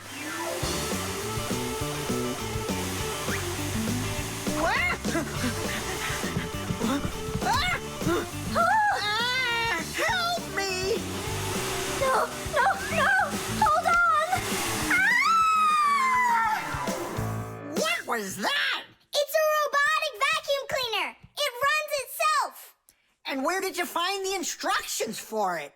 On the internet. Just ask and it tells you. You can really just ask and it tells you? Aha! If you want, we can show you. We'd love to see it. Sure, why not? Hip. Whoa! On the internet. Hey, wait for me! What's an elephant weigh? What's an elephant weigh? What's an elephant weigh? The answer's easy to get. It says it weighs 5 tons. It says it weighs 5 tons. It says it weighs 5 tons here on the internet. It says it weighs 5 tons. It says it weighs 5 tons. It says it weighs 5 tons here on the internet. You send a letter to me. I send a letter to you. You send a letter to me. It's just so easy to do. We're writing letters now. They're fun to send and to get. We're writing letters now through the internet. We're writing letters now. They're fun to send and to get. We're writing letters now through the internet.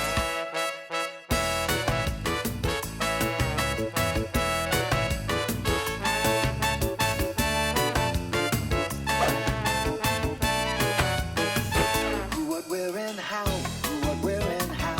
Who, what, where, and how. The answer's simple to get. Every fact you need, every fact you need, every fact you need is on the internet. Every fact you need, every fact you need, every fact you need is on the internet. The music box.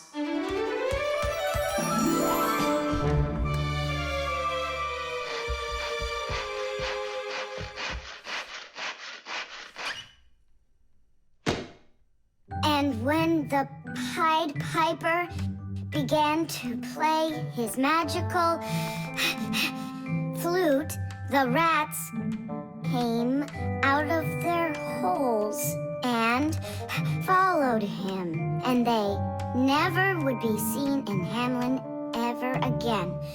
Whew. And then what? Huh? I can't read anymore. My legs got tired. Whew. Simka, Nolik, something's rustling in there. In where? In Dad's office, it's on his desk. It's inside the wooden container. So maybe there's a mouse inside it. Tom Thomas, sit right here while Nolik and I go and check. And if there's a mouse in there for real, then how are we gonna get it out? Those rodents are really so big. And why was I reading that book to you, huh? Just grab a flute, give it a toot, and the mice will scoot. And where are the flutes gonna come from? We'll make 'em. Toot, toot, toot, toot, toot. You got it? Sure I did. Wait a second. Let's get a little closer.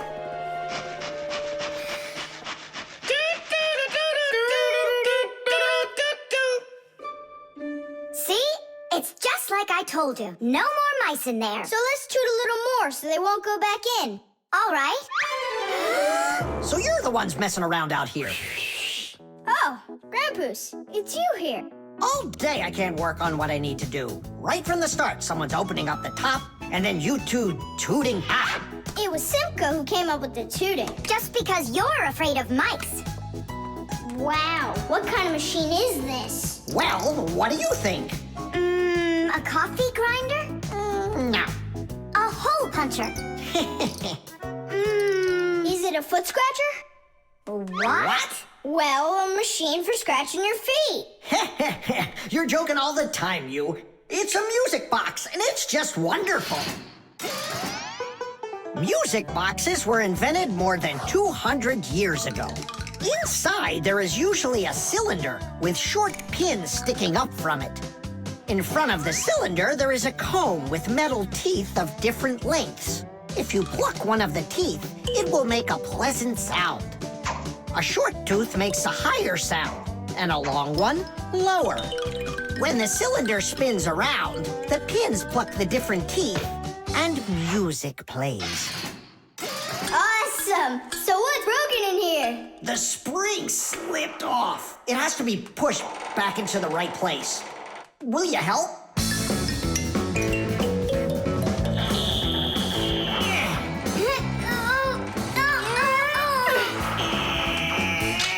There we go, that's better. How come the music's not playing? First, you have to wind up the spring with the key. Tidish! I know who can wind up the spring.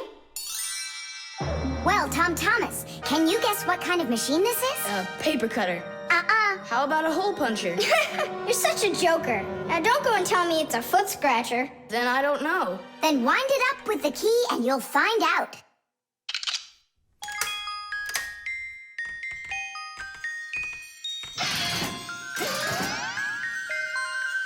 Do you want to know how the higher and lower sounds come out? Put a regular ruler over the edge of a table. Hold down one end of the ruler and pluck on the other.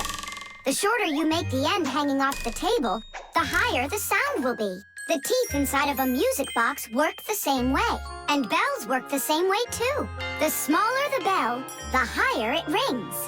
The sound of a violin or a guitar depends on how thick the strings are.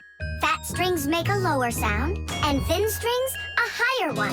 How tight the string is also makes a difference. Take a piece of string or a rubber band. Tie one end to a doorknob and pull on the other end. With your free hand, pluck the string.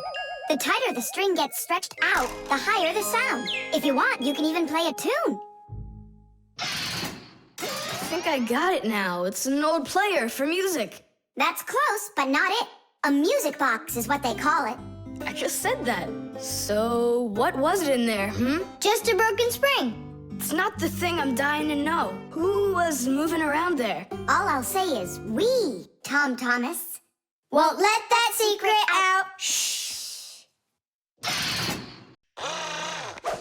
The ship in a bottle. Simca, Nolik, here, take a look at this. Oh, wow. Awesome. Where did you get this from? From one of the shelves in Dad's office. He's got lots of cool stuff in there. That's cool. I'll be the captain. This is like a totally real sailing ship with mast, cordage, and everything. And how can it all get in there through such a little hole? A ship in a bottle is a real miracle. Do you want me to tell you the secret of how it gets inside? It's like so. All of the ship's masts are collapsible. Before the boat is put into the bottle, the masts are folded down and pressed against the ship's body, so it's small enough to fit through the bottle's neck. And once the ship is inside the bottle, the masts and sails are opened back up by pulling on a thread. Hands on deck! There's a giant octopus starboard! I'm an octopus, huh? Oh, look out. Brave sailors like us, we're not afraid of storms. Tom Thomas, be careful! Hey! Oh, Did it break? no, it's all Tidish. It's not close to Tadish. Take a look how this mast broke. Whoa! What have I done? Don't worry, we can fix it. Get some glue okay?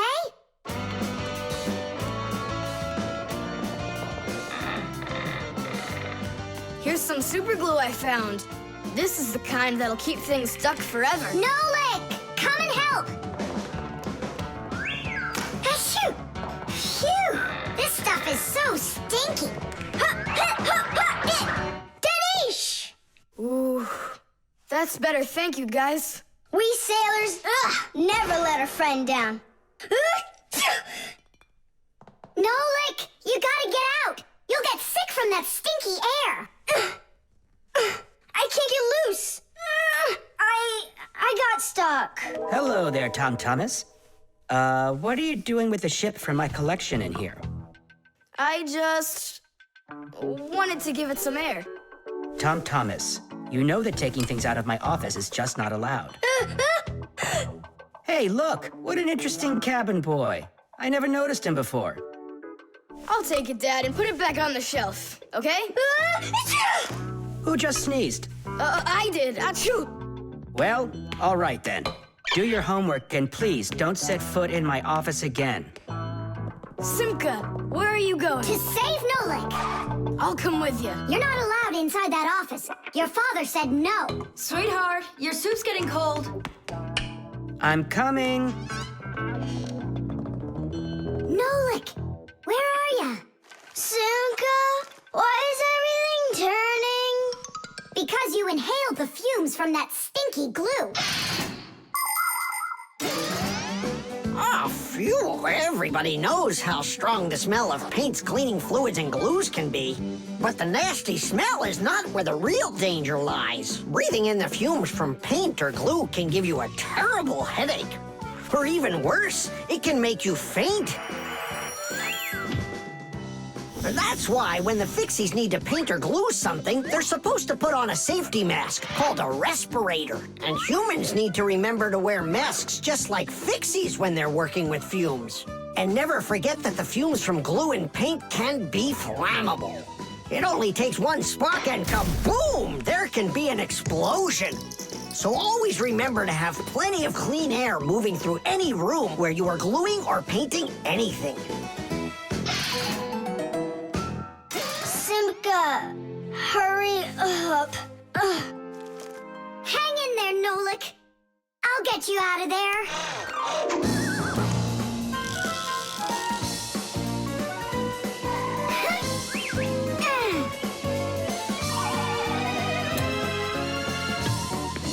Nolik.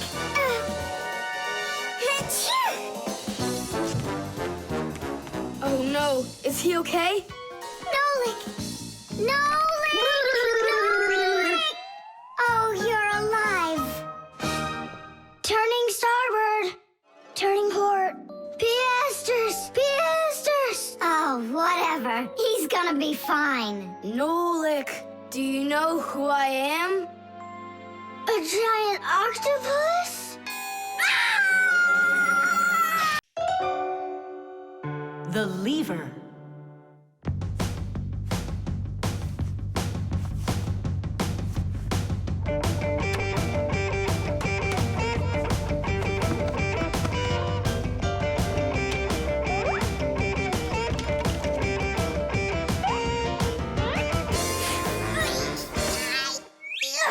It's a new weightlifting record! You're so strong. That's so light I could lift it up with my finger. Oh my, but do you think you could lift up your nightstand? Don't know, never tried it. So then go on. No way! And you are so much bigger than that nightstand. But watch, I can lift this big pencil. And just look how much smaller I am. So, who's stronger, you or me? Well, I guess it's not me. The Fixies may be very small, but they are actually much stronger than humans. Yes, it's true. What, you don't believe me? Well, who's stronger, an elephant or an ant? You think it's the elephant. Well, of course, it's so much bigger. But did you know that one ant can lift up 50 ants its own size? And an elephant? It can't even hold up one. So it turns out that for its size, an ant is much stronger than an elephant. And the same goes for Fixies. Fixies are incredibly strong for their size. They can lift things that are 100 times heavier than they are. And Fixies can jump 50 times higher than their own height. If humans were as strong as Fixies are, they'd be able to lift an automobile all by themselves. Yeah, Tom Thomas. It's time you built up your strength. Well, how? Start lifting dumbbells. Or if you want to, you can use my barbell. No thanks. I'll use the dumbbells my dad has. They're in his office, I think. Oh, there's one. And where's the other one? Aha, there you are. I'll get you out of there. Come on. I'm helping you here. It's stuck. All right. Move aside. I'll get it right out. What is this, glued to the floor or something? Hey, what's all the racket? Hi there, Simka. We can't get the dumbbell out from under there. Well, of course you can't. The sofa's pressing down on it. So that's what it is. And I was worried that I lost all my strength. Well, that means we have to lift up this sofa. We can't do that. It's too heavy for us. We can do it. Tom Thomas, get me your hockey stick from your room. We can't move a sofa with a hockey stick. Don't worry, you'll see. Here, I brought it. What is it for? We're gonna use it as a lever. A lever? Well, yeah. A lever works the same way that a seesaw does, with a board resting on top of a piece called the fulcrum. But with a lever, one side is longer than the other, and that's the secret to its power. With a lever's help, it's possible to lift any weight. All you need to do is get the short arm of the lever under the load and push down on the long arm. And the longer the arm, the more weight you can lift. And that's how a lever makes people stronger.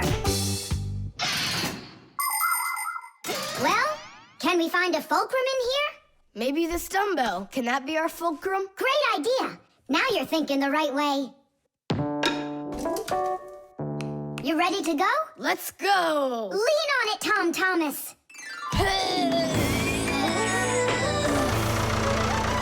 Yay! It's working! Tadish! I'm so strong, did you see? Now watch how I lift Dad's heavy weights for you. Look, I can do it. It's just like I told you. You'd be better off training with my weights. Didn't you just see me lift up the sofa? You didn't lift the sofa, the lever did. Did you ever hear the saying, knowledge is power? I've heard it. Although, some physical power won't hurt you either. So pick up your lever and go out and play some hockey. You know how built those hockey players are.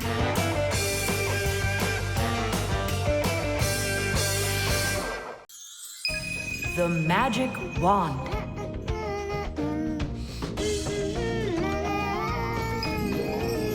Oh, Tom Thomas, how did you get here? It was a piece of cake. I just got this cool magic wand as a gift, see?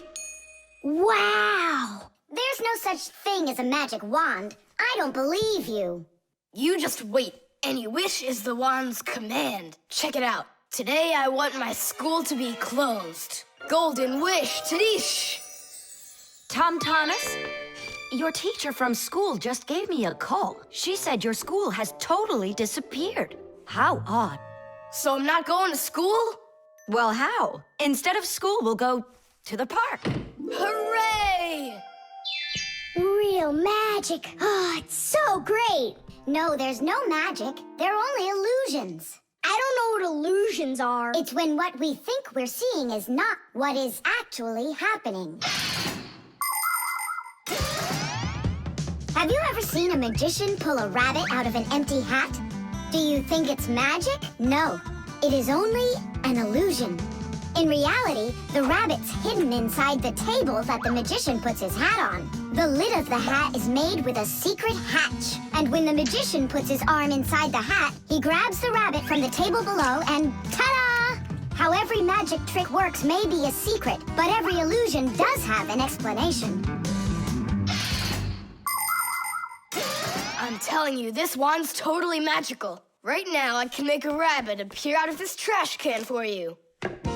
Golden wish, Tadish! Oh, that wasn't the idea. Looks like a dog to me. Wait, one more time. Golden wish, Tadish! Golden wish, Tadish! Tom Thomas, will you cut it out? One Chusaka was already enough for us, and now there's 3.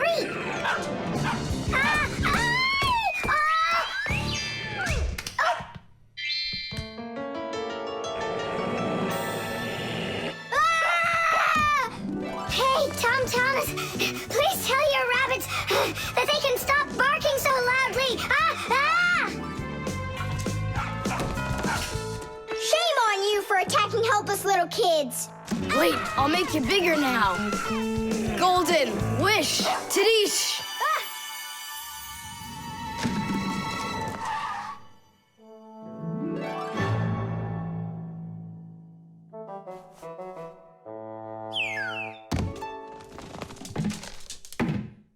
What? You scared? So you're only brave enough to chase little kids around?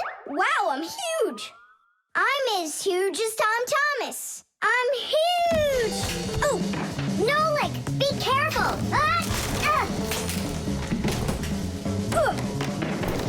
How can you live being this tall? It's so inconvenient. And I thought it was tough when you were so tiny. Tom Thomas, are you ready? Hey, why do we have 3 dogs all of a sudden? Oh, my word.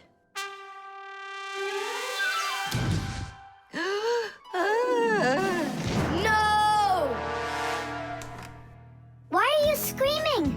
I was dreaming that someone had given me a magic wand. And then I had to make it big, see? And my mom saw you. That's awful. That would have made me scream. I wish I had a magic wand of my very own. We Fixies aren't ones to believe in magic, but we do believe in what humans can do, because humans often work wonders. For ages, flying in the sky seemed to be an impossible dream. But today, anyone can take off to the sky in an airplane. It used to be that humans thought that only magic could take them to the moon. But now astronauts have already walked on its surface. In fairy tales, people were able to see and talk to each other through a magic mirror. But today we have the internet and telephones we can use. Refrigerators, televisions, automobiles, computers. There are so many things that humans have created. Wondrous things that they used to only be able to dream about. Like a miracle from a fairy tale. A magic wand? Why do you need it? First, I'd skip school today. Tom Thomas, are you ready? I told you, we're going to the park. And what about school? I'll skip it? Good joke. Could this be a dream too?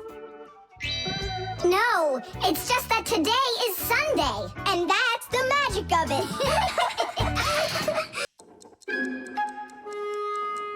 The combination lock.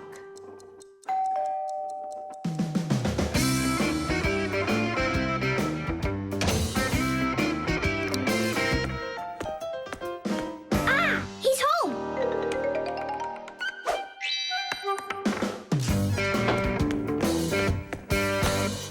Nolik, are you here? Stop your hiding. I'll still find you. Nolik, is that you? Hey, come on, that's not fair. You saw. Let me go again. I don't want to. You want me to play hide and seek when I got a brand new game to play with? Where is it? I don't see it anywhere in the room. I took it to school with me For what reason? to show it off.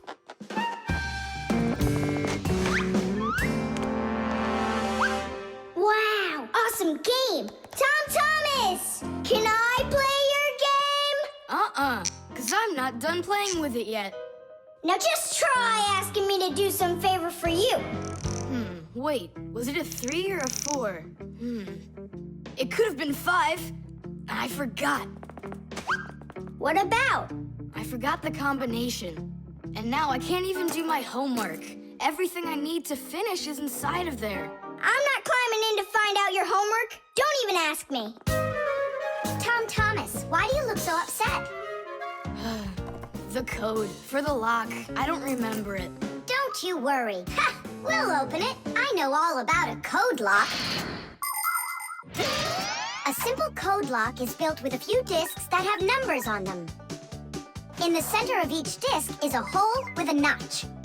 When all of the discs are turned so their notches line up in a straight row, the lock's pin can slide out freely.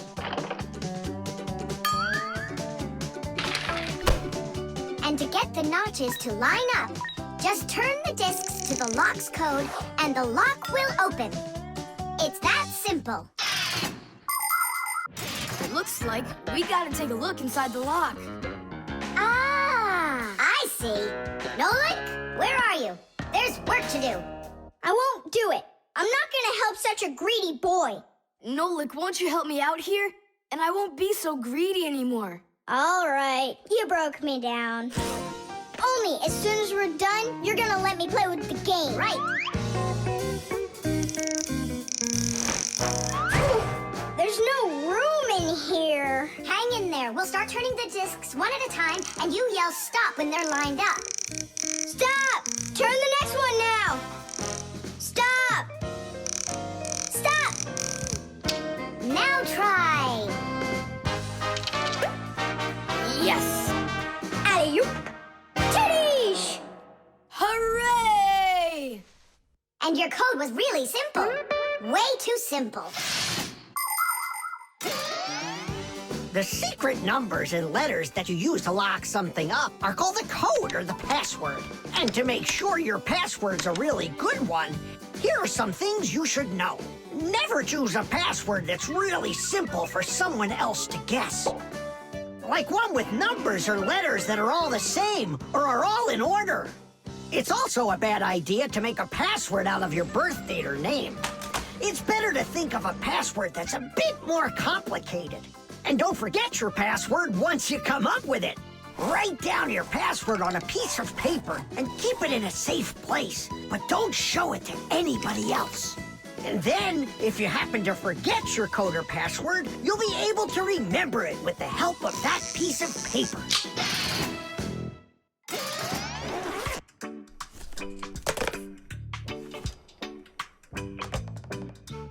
And why did you ever put a lock on your backpack? I was hiding the game from the other kids. Then why did you take it to school today? I wanted to show it off to my class. And did you show it? No way. If they would have seen it, they'd be like, I want to use it. I want to play. And so you hid it and didn't show it to anybody. Not to anyone. Then why take it to school, silly? To show it off there. You're just some show-off. You're just some greedy... Oops, sorry. Once greedy boy. Will you let us play now? Play away.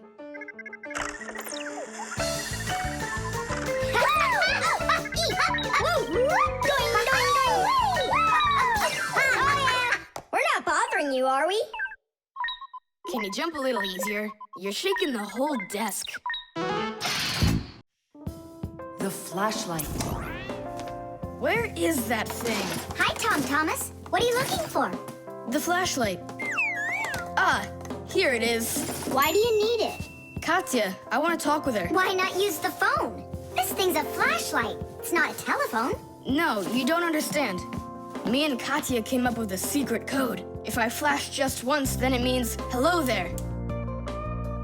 Oh, and Katya's also said hello there to you. And 2 flashes? What's that? Katya's asking if everything's all right. Now I'll tell her that everything's good. Oh, what's wrong with this? I think it's not working right. I see, Nolik, but what's wrong? Any flashlight is nothing more than a battery and a light bulb connected by some wires that are used to make a switch in between them. To turn on a flashlight, you flip on a switch. That lets the electricity flow through the wires from the battery to the bulb so it lights up. And if it won't light up, that means that the battery is dead, the light bulb is burned out, or the switch is broken. And now let's put all this theory into practice. I'm sorry, but I don't have time right now. Don't you get it? If I don't signal back, she'll think that I don't want to talk to her, and that would just be terrible. Just don't get all worked up. We'll help you. But first, we need to get the pack-a-mat and come right back. See ya. Did you hear that? Marcia, what a weird sound. Uh-huh. That's new.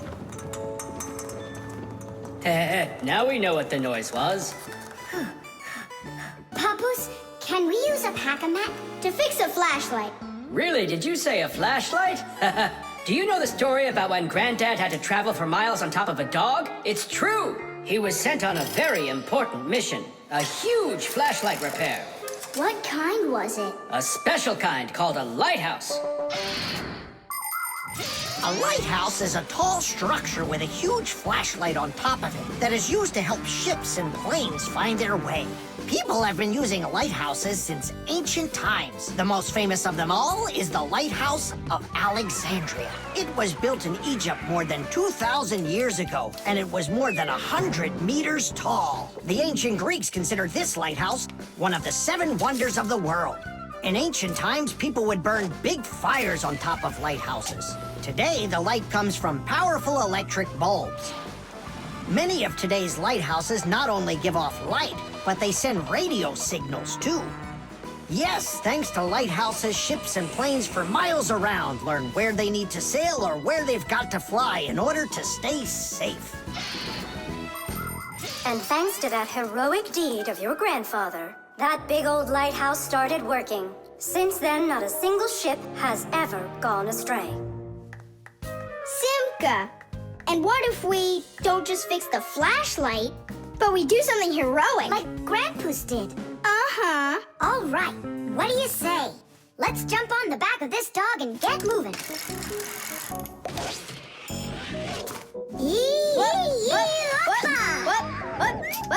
What? Stop ducking. Grab hold of my hand.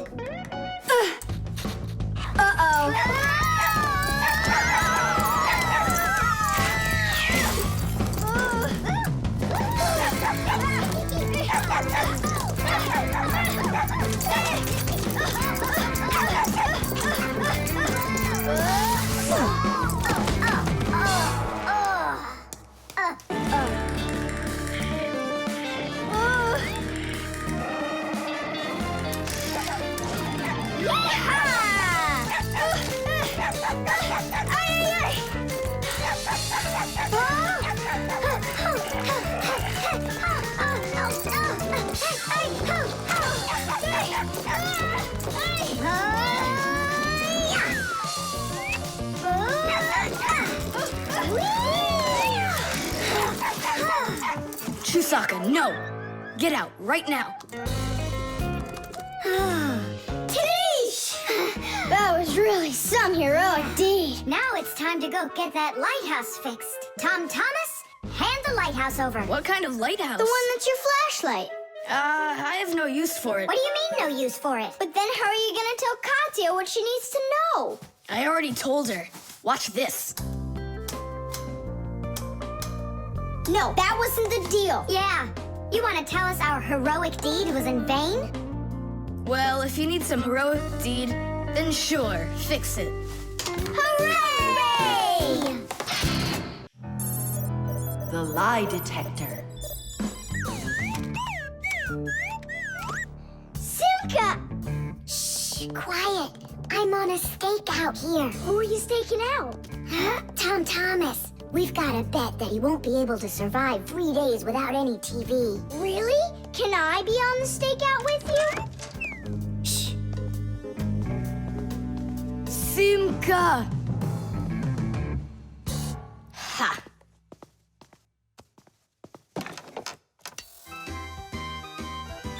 Aha! gotcha! What? Who? You lost the bet, Tom Thomas. Just tell me you didn't. I didn't. Why didn't you? It's because I'm not Tom Thomas. What? I'm Tom's brother. That's totally not true. We know Tom Thomas doesn't have a brother. I meant his first cousin. Then how come you two look so much alike? It's 'cause our mothers are twins. So what should we call you? Who, me? John Johnson. And who are you, by the way? As if you don't know who we are. This room is beautiful. Sure is bigger than mine. I don't believe you. You're telling a lie. And what is your proof? Maybe he's not lying. There's a way to check it. How? Yeah, how? With a lie detector. You'll see. A lie detector is a device that is used to help figure out if someone is telling the truth or if they are lying. You see, when someone is lying, they always get a little bit nervous. Even though we might not see it, we know that a liar's heart beats a little faster, his breathing changes, and he sweats. A lie detector can pick up on all of these little things. And that's how a lie detector can be used to help find the truth. But you don't have a lie detector. But we know how a lie detector works, don't we? Or are you scared, Tom Thomas?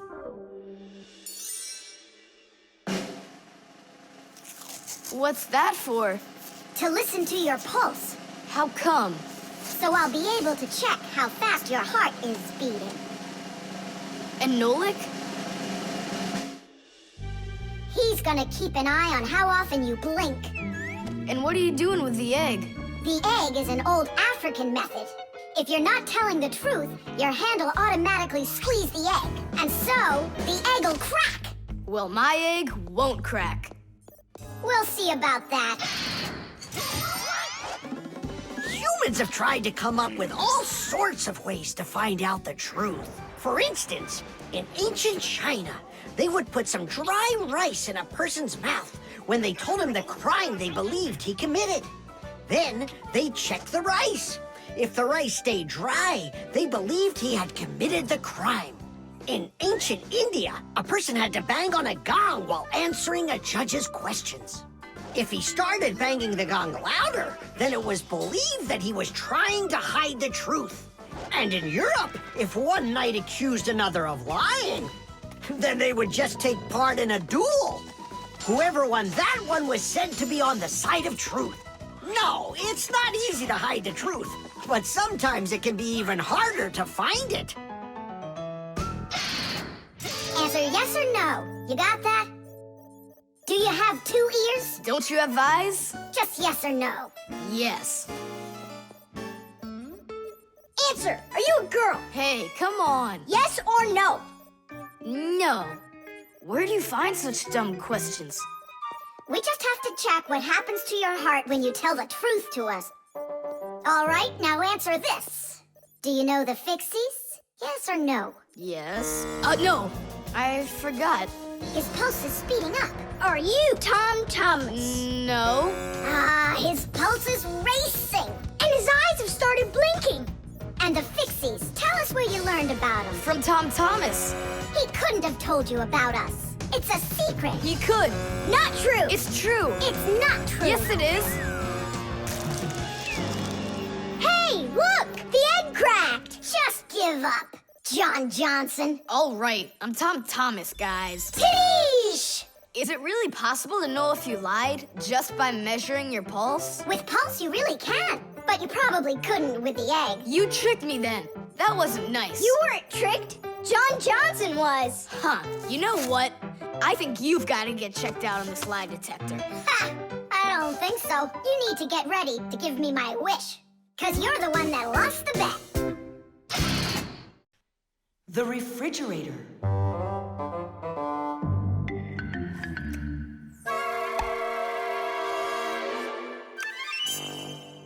Good job. My homework is all done.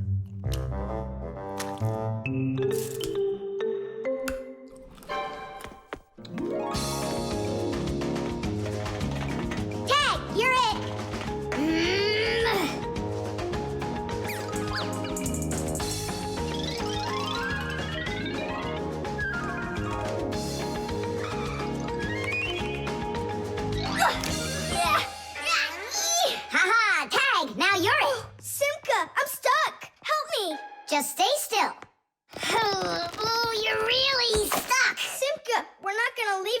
right?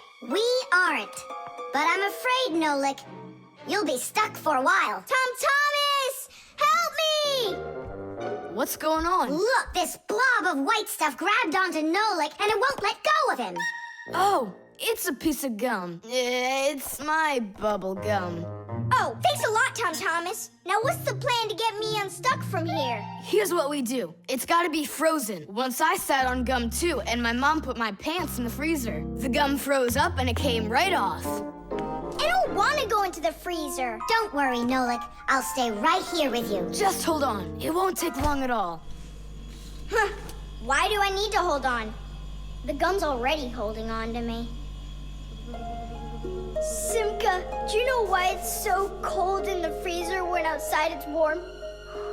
I'll explain it to you. A refrigerator has a pump that pushes a special liquid through a long tube. Inside the refrigerator, the liquid in the tube wants to turn into a gas.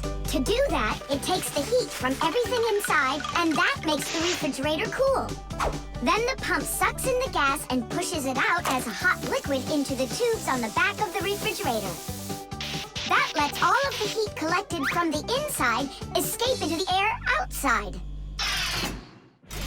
I wish I was somewhere warm. Hold on. I'll go get us some warm clothes to wear. I don't want to hold on. I want to go with you. Just hang in there. I'm hanging. Tom Thomas, open up!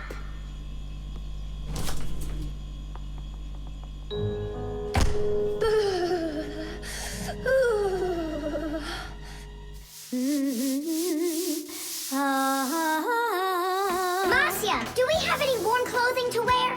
Why in the world do you need it? I just do. Well, I need to know what is happening.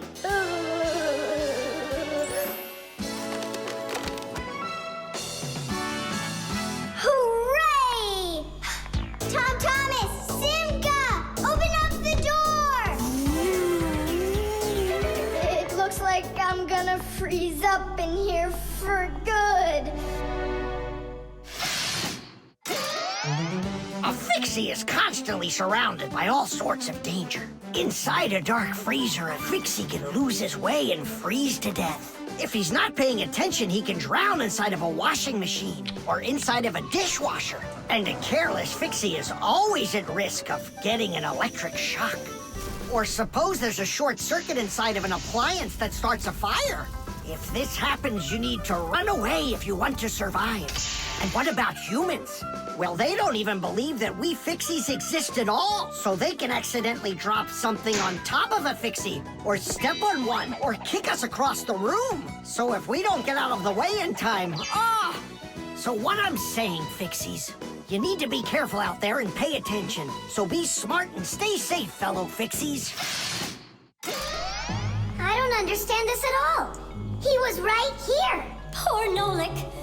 I wonder where he went. Look at this, footprints.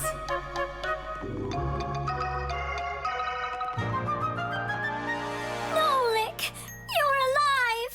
You scared me half to death. How did you get out of there? Well, you told me about how a refrigerator works. And so I found that cold tube and started crawling on it until it got hot, and then I was here. Hey, there's smoke coming out of you. We need to cool you down right away. Huh? Where?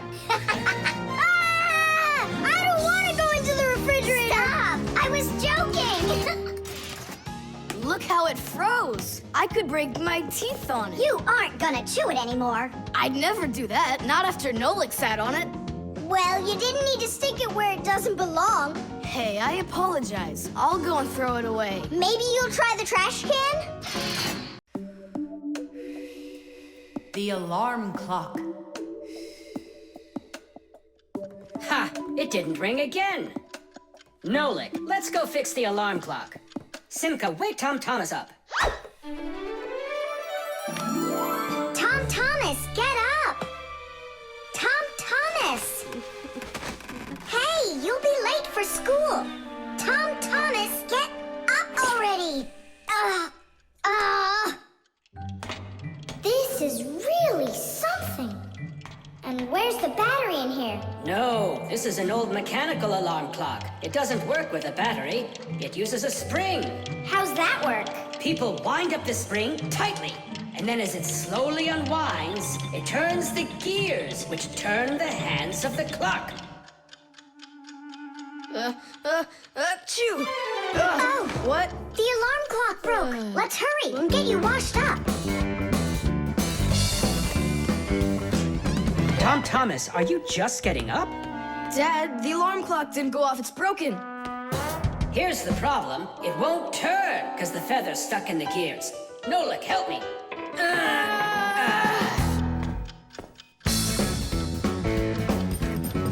Papas, what's going on? It looks like it's an earthquake. Huh, it really is broken. About time to throw out this old piece of junk. Tom Thomas, I'm off to work. Don't be late for school. I won't. Where are we? In the trash can. And what's gonna happen to us? Well, you see, Nolik. People throw out broken things without a second thought. Even appliances that can still be fixed end up in the trash all the time. And the trash is taken to a horrible, deadly place called the dump. If a fixie happens to be inside a broken appliance, he will come face to face with great danger. Once, my uncle got thrown into the dump buried inside an old TV. He barely managed to jump out of the bulldozer's path, and it was a miracle he didn't end up in the incinerator. After that, he just roamed around the huge dump, trying to fix anything. He became totally crazed. Whew. Good thing the Fixie Rescue Squad managed to find him and bring him back home. I don't want to scare you, but we might be taken to the dump, my boy. Papas, I'm scared. Huh? Where is the alarm clock? Maybe my dad took it to get fixed. But Nolik and Papoose are in there. Now just a little bit further. I don't want to go to the dump. No tears. There's only one way out of here. We need to fix the clock and make it ring. But how? Inside the clock, there is the main spring, and there's also a second spring. The second spring is held still by a brake, and so it waits. When the little hand reaches the time the alarm was set to go off, the spring jumps off the brake, and the gears are free to start turning. That makes a little hammer beat the cup of a bell very, very quickly. And that's how an alarm clock rings. So this feather is stopping the gears and not letting the hammer strike the bell. Exactly. I'll start rocking the gear back and forth, and you tug it. And 1, and 2, and 3. Tadish!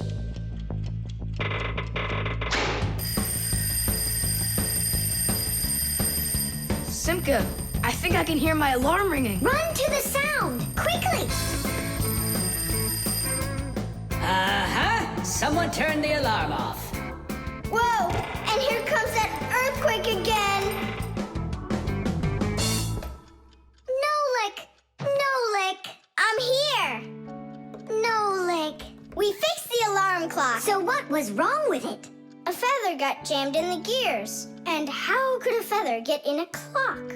Oh, it's probably from when I put the alarm clock under my pillow, so it wouldn't wake me up. Huh, so you mean because somebody doesn't like to get up in the morning? We almost ended up at the dump? By the way, if that somebody doesn't hurry off to his school soon, he'll be late. Oh, you're right, huh? The Magnifying Glass. Case number 1. Let's begin. Well, well, I see evidence of the criminal. The criminal's fingerprints, to be exact.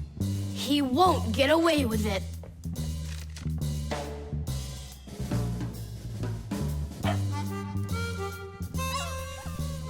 Why do you think she's just looking at us instead of chasing us? Oh, maybe she can't see us and we're invisible. Then how come I see you? Simka, Nolik, be careful. Don't destroy the tracks. What kind of tracks? Whose tracks are they? Shh, I have to solve a crime. A crime? What kind? Someone stole a wing from this plane, but I'm on the trail. Take a look at that fingerprint. I'm looking. Well, and so? Each fingerprint is unique, so if you can find fingerprints, that means you have a good chance to find out who left them. Class. It's been known for quite a long time that all humans have their own unique fingerprints. It's true. No two people have the exact same fingerprints, and this fact helps the police catch criminals. It starts by finding fingerprints at the scene of the crime. Then the police compare those fingerprints with the fingerprints of someone who may have committed the crime. If they match, they found the criminal. This method is called dactyloscopy.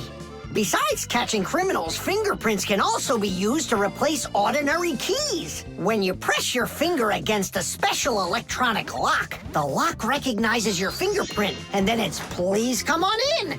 By the way, unlike humans, we Fixies don't leave fingerprints anywhere, and that's why even the police can't find us. Now we'll put a dog on the scent of the criminal. Chusaka, sniff. Pick up the trail. Now go find. Hey, what's wrong? Chusaka's broken. We've got to fix her then. How? She's not a vacuum cleaner. She's a real live dog. Fixies know how to fix it all. Not true. Almost all. The first thing we have to do is a thorough inspection. Let's see now. Her eyes are looking quite healthy. Good. Tails in one piece. Ears are clean. Yeah. Tongue, rosy pink. Tom Thomas, stand her up on all 4 feet. No, paws, I mean. Uh-huh. Chusaka, go on, you're fine. Now I understand. Here's what's out of order. It's her right paw. But I can't see what's wrong. I wonder if something's broken on the inside. Wait, maybe something really small is stuck in her paw there. Tom Thomas, we need your lens. Here. In order to examine a small object, you need a lens. A magnifying lens is a special piece of glass that is thicker in the middle than on the sides. It bends the light that passes through it. And that is why, if you put this kind of lens between your eyes and something small, it looks like the thing got bigger. If you put 2 lenses in a frame, you get a pair of glasses. And if you add a handle to the lens, you get a magnifying glass.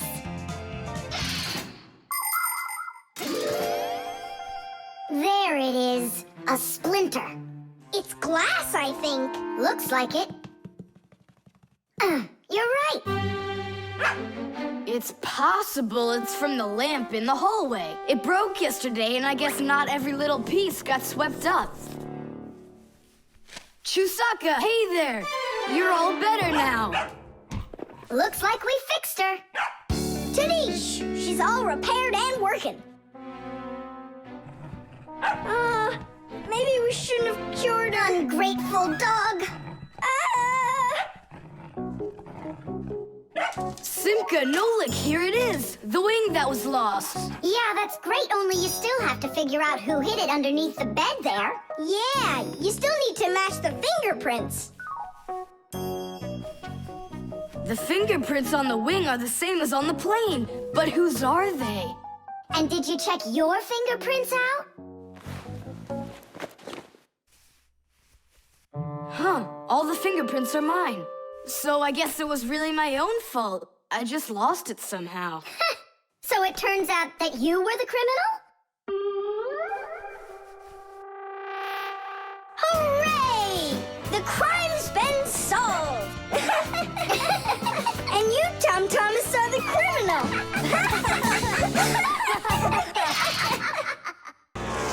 The fan. Pass him on the left. Step on it. Now pass him on the right.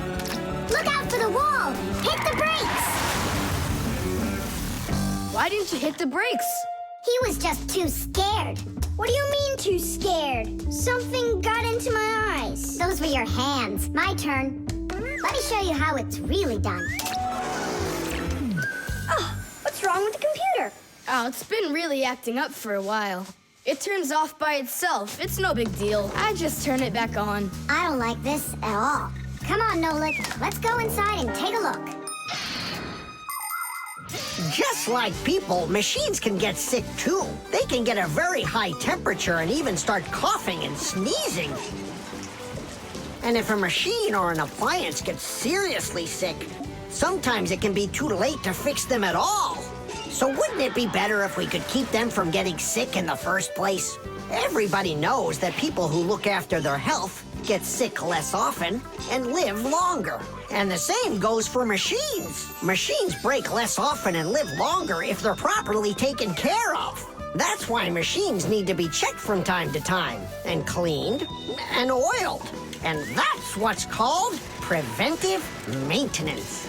And preventive maintenance is something that always should be kept in mind by humans and by Fixies.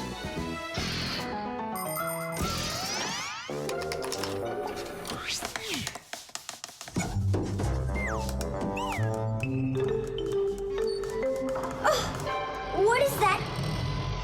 What is what? Can you hear that? What are all those sounds? It's probably just, a Fixie eater that woke up. What? What do you mean, Fixie eater? Didn't you know that inside of some appliances there live horrible monsters? They love to attack Fixies and eat them up. And the smaller the Fixies are, the more the Fixie eater likes to eat them. Ha ha! And how come you never told me anything about Fixie eaters before? I didn't want you to get scared! All right, scaredy cat, let's keep going.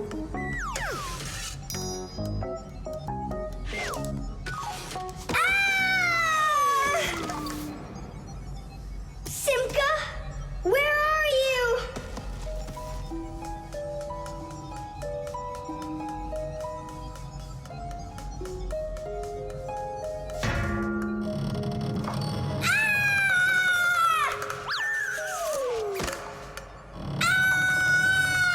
Oh no, don't eat me, Fixie eater! Oh, Simka! Come over here! The sound is coming from here. Take a look. It's not a Fixie eater at all. It's just a fan. Not just, Nolik, it needs our help. See how sick that fan is? Let's go and get it working, right now.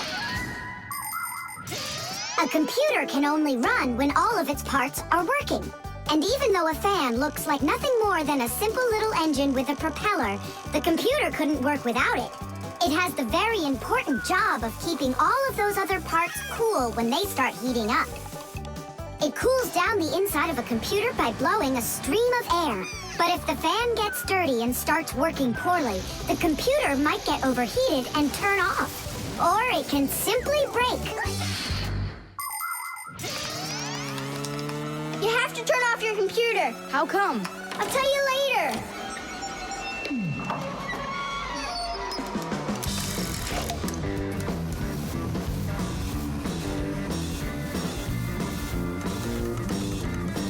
That part's done. Now we oil it. Let me try. All right. It's oiled up. Just like your nose. Tom Thomas! Turn it on!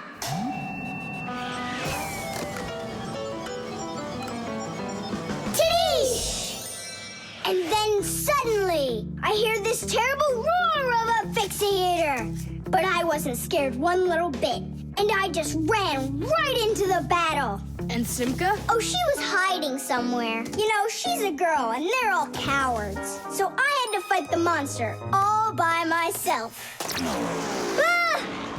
Oh, I guess that was an example of how girls hide like cowards when they're too scared. Well, yeah. The electric train.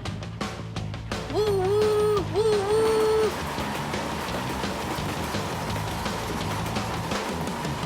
Zoom, zoom. And suddenly, the Earth is attacked by an alien spaceship. Pew, pew, pew. If help arrives here on time, we'll be saved. Move faster, faster. Come on, get off the train. Move it, move it. Tom Thomas, we came here to play. Ah, finally you're here. I need some aliens for this game. What kind of aliens are you talking about? Just plain old aliens. You know the ones. They come destroy the Earth and just about everything. We don't want to destroy anything at all.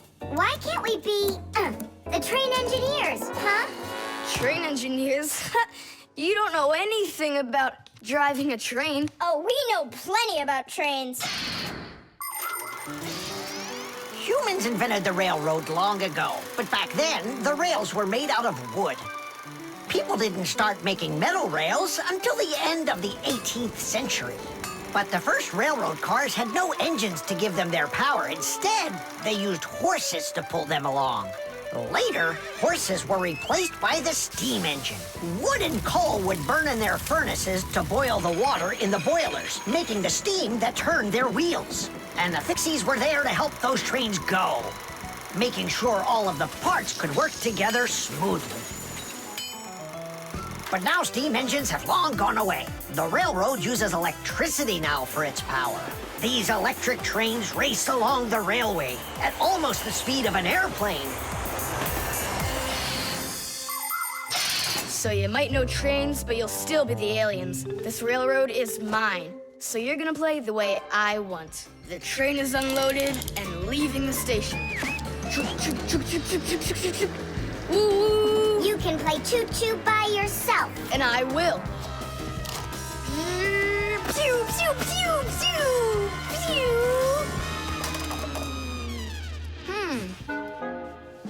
Hey, why did you stop?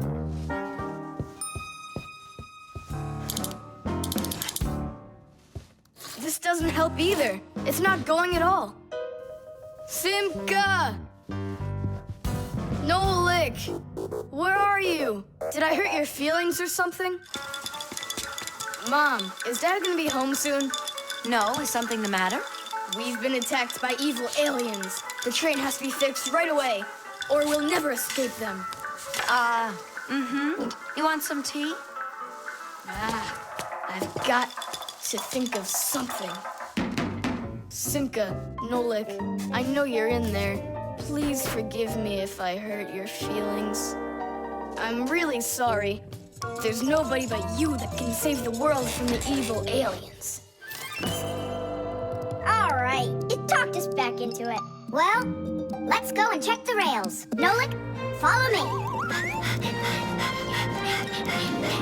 I'm faster. Whoa! Well, so much for being faster. It looks like I found the brake. Tom Thomas, the rails are broken. I know, and so? You know, but that's why your train's not running. Just like a real train, model trains run on electricity. But there aren't any batteries inside the locomotive to pull the other cars. The engine gets its electricity from the rails. Each piece of the rail has a wire in it. If the rails come apart, the electricity can't flow through the track and get to the train. And without electricity, the train's engine just stops going. So reconnect the rails and your train will run again.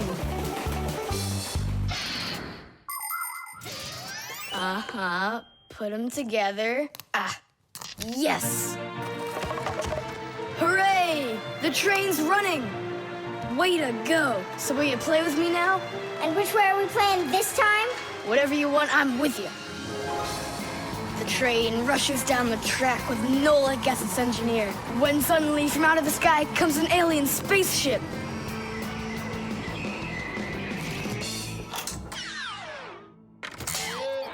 Greetings to you, O people of planet Earth. I come from far away, from another galaxy. Have you come to destroy everything? No, I I've come to fix it all. Oh!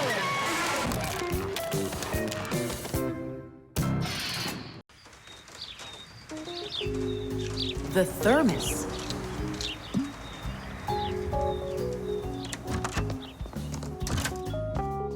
Where should I put it? Put what, Tom Thomas? Oh, it's you. My ice cream. Are you joking? Eat it! I can't. Tom Thomas, are you all right? I'm fine. It's just that it's a present for my mom. Today is Mother's Day. Then you need to go give it to her. I can't. Dad and I are going to congratulate her together. What's your dad gonna give her? I don't know. But when he gets back home, the ice cream will have melted. Then put it in the freezer.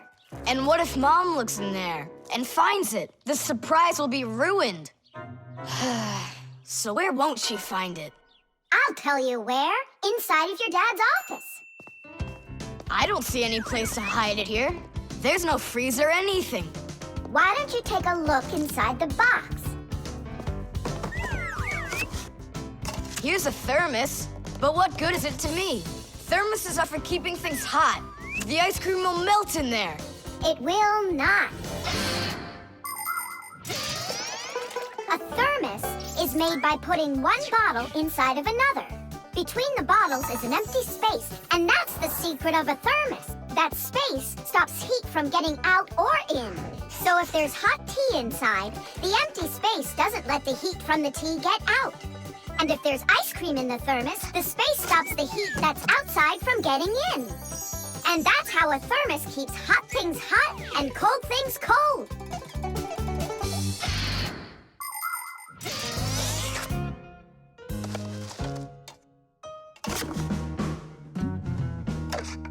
That's it. I'll go and play for a little while. He didn't even say thank you, did he, Nolik? Where are you, Nolik? I'm here! Where? In the thermos! What are you doing in there? I wanted to see that vacuum you talked about.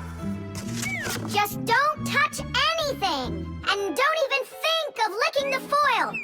The ice cream's so cold, your tongue will stick to the metal. It's already stuck! What did you say? It's already stuck! Already stuck! Uh-huh. Try to unstick it. Well, is it working? Nuh-uh. And what if you breathe onto the foil? Nuh-uh. Hang on, Nolik. I'll go and get Tom Thomas. Winter is a wonderful time of year. Holidays, presents, snowballs, skates, sleds. But the cold is also something serious that you shouldn't fool around with. The most important thing is to dress warmly. Cover your head with a hat and your throat with a scarf. Then there's less chance you'll catch a cold or get a sore throat.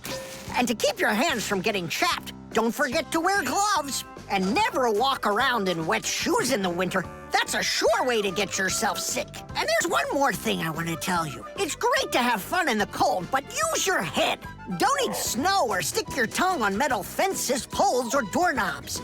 Your tongue can get stuck so strongly to the metal that it will be very hard to get off. I wish you all a glorious winter. Tom Thomas! Nolik's tongue got stuck. Where? In the thermos. Hurry! I'll explain everything later. Dad, you're already home? Mm-hmm. Dad, why are you taking my present? What do you mean, your present? I mean this one. Since when did it become yours? Oh, hi there. What's the fuss all about? Oh, it's nothing at all. I have a surprise for you. I want to wish you a happy Mother's Day. A thermos. How wonderful. Thanks so much. Is there something in here? I don't think so. Inside there's a present from me. Vanilla ice cream. My favorite. And how did that end up in there? Thank you so much, my sweeties.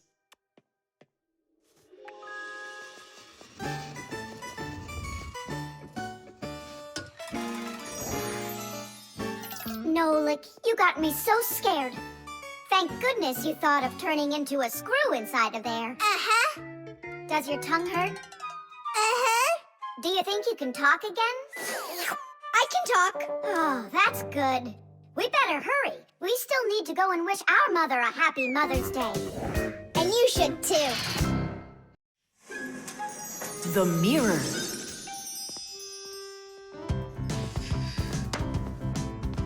Hi there, Tom Thomas. Why has this mirror been standing here in the hallway for a whole week already? My dad can't seem to find any time to hang it on the wall. Are you sure it won't fall? It hasn't fallen so far.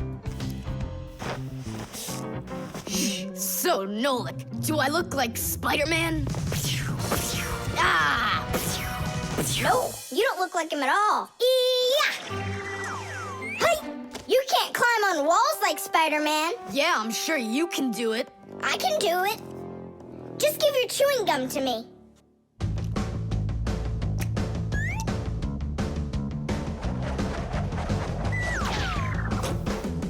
See that? Like in the movie. Oh, like that's really hard.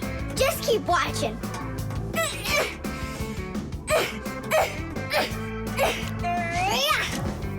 That's hard. Feast your eyes and see what the only spider fixie in the whole wide world can do.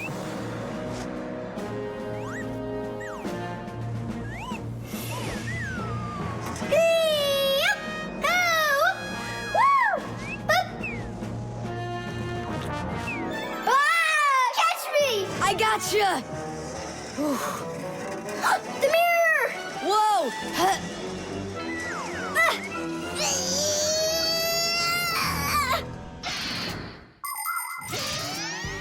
Long ago, the only way humans could see their reflection was to look into water.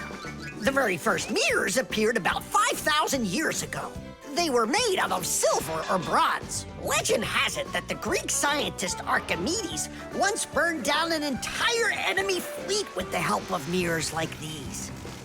But humans only became able to see their reflections well after they started making mirrors out of glass. And we still use glass mirrors today. But of course, mirrors are not only used for looking at our reflections, they are also used in telescopes to collect the light of distant stars. And humans also use mirrors inside of automobile headlights so they will shine even brighter. Just look at all the things mirrors can do for you. Whew. Looks like it didn't break. Help me lift it so we can lean it back up on the wall. Tom Thomas! I've gotten a reflection in the mirror. That's impossible, because only vampires can't see their reflections. Or ghosts. But I'm not in there. So then, I guess you've become a ghost. No,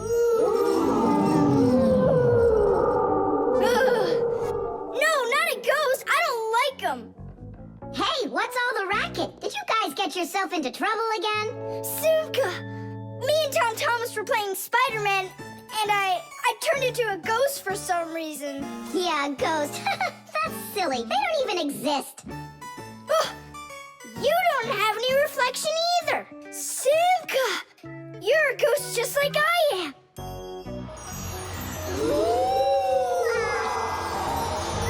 That's just goofy. Look! Just look! Here I am! Well, hi there. But why couldn't I see myself over here? It's probably because the mirror is scratched on the back. Tom Thomas, do you think you can rotate the mirror? It's just like I said. Some of the special coating got scraped off of the back. A mirror is not just a piece of plain glass. Plain glass lets light pass through it, but a mirror reflects light. To turn a piece of glass into a mirror, people spray a special shiny coating on one of its sides that reflects everything. And then to protect the shiny coating, an extra layer of paint is put on top of it. But even with that protection, you still have to handle mirrors carefully, because mirrors can easily scratch or even break. And do you think that this one is possible to fix? Yeah, we can do it. It's a good thing you have a pack-a-mat with you. I I thought we might need it after you started screaming over here. Don't tell me you've got paint in there for a mirror. A Pack-O-Mat's got everything you'll ever need.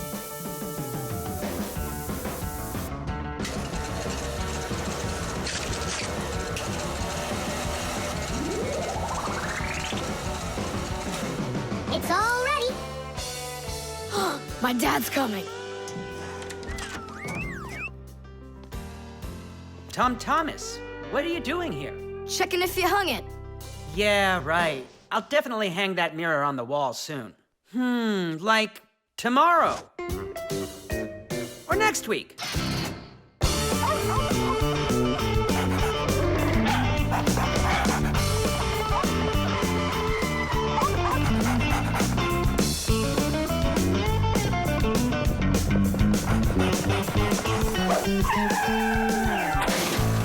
Chusaka!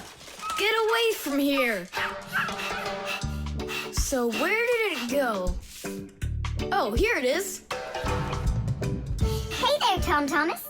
So what's on the disc? Hi there, Nolik. Hi there, Simka. It's a cartoon about Gulliver in the land of Lilliput. My friend Jeannie let me borrow it. I have it till tomorrow. And what's the story about? Well, it's about this guy who gets shipwrecked where people are just so teeny tiny. Fixies, you mean? No, not Fixies. Lilliputians. Lilliputians? Uh-huh. Know what, Simka? I think that you Fixies might have come from those Lilliputians. No way! Our grandpa told us a completely different story of the Fixies.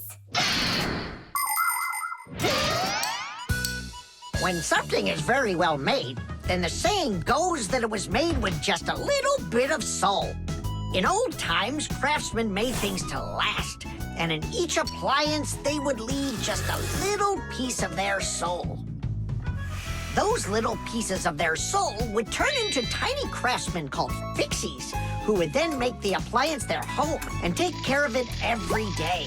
And that's how the very first Fixies came about. But as the years have passed, fewer things are being made by hand, and more things are getting made by machines in factories. That means there are less and less new Fixies coming from human souls. Luckily, Fixies can fall in love with each other and have their own family, raising their children and teaching them well, so they'll grow up to become skillful and honest master Fixie repairmen.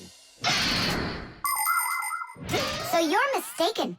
We're not Lilliputians at all. We're Fixies. Yeah, Fixies.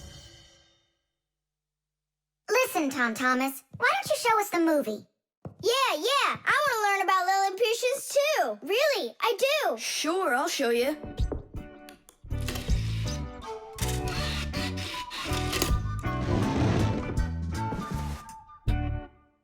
Oh no, what's going on? I broke it. I can't give her back a disc that's messed up. Don't panic. We'll take a look at it. Come lay it down over here.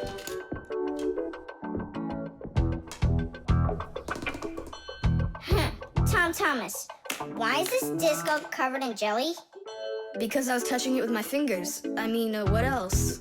It's obvious you don't know how a disc works at all. And you know how it works? Yeah, I know. Yeah? If we take a look at a digital disc through a powerful microscope, we can see rows of tiny valleys of different lengths. These valleys are actually a code for the cartoons, games, or music recorded onto the disc. Inside a disc player, a laser beam reads the code and helps turn it back into pictures and sounds.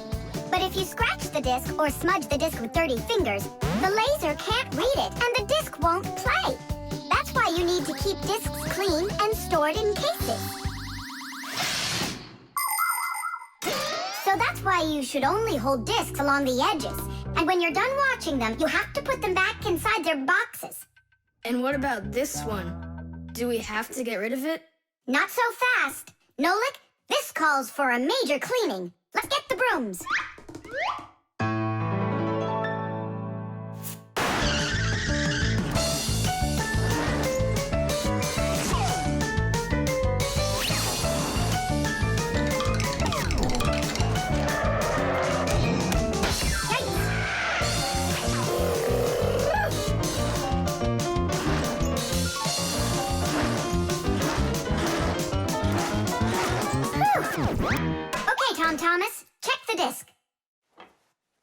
There you go.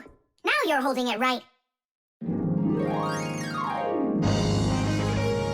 Hooray! The disc works fine. Hooray! Now we can watch the movie about the Lilliputians.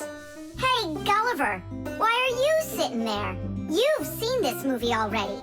I know in what? What? Look at that pile of discs. Where do you need to put them? Huh. In their boxes. The robot. Did I already tell you what I'm hoping you'll get me for my birthday present? Yes, honey. Only 1,000 times or so. A Robotazoid R300 would just be the greatest. With Megavision, I want it. I really do. I do. Well, tomorrow you'll find out. But now it's time to sleep, Tom Thomas. Wow, that is one great present. And we got Tom Thomas absolutely 0 for his birthday. We're just terrible friends. So, how does this robot work? Okay, so let's give this a try, shall we? First, we'll take a walk. And how does he have any idea where the robot's going? I can tell you. One of the robot's eyes is a video camera. The robot sends the picture to the screen on the controller so the player can see where the robot is going. Yeah! And that's just one thing they know how to do. A robot is a smart machine that can do very difficult or dangerous work for humans. With its strong metal arms, a robot can move heavy objects or put together parts to build cars and other machines. Robots are often sent into outer space or to the bottom of the ocean to help scientists. There are also robots that can understand what people are saying, and robots that can talk and even make jokes, just like people. I've got it. Now let's turn you around. What was that? Look. You know, He destroyed him! Nolik, stop! You were playing with that, right? you think Tom will notice? I know what you're doing all night. I'm off to bed. I'll get him to work. I'll stay up until I do. Simka, let's try and... No, we're gonna need some help.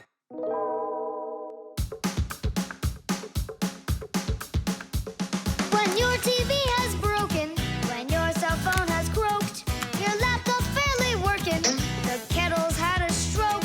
Don't ask us where we're going, for it's known far and wide that any kind of problem is clearer from inside.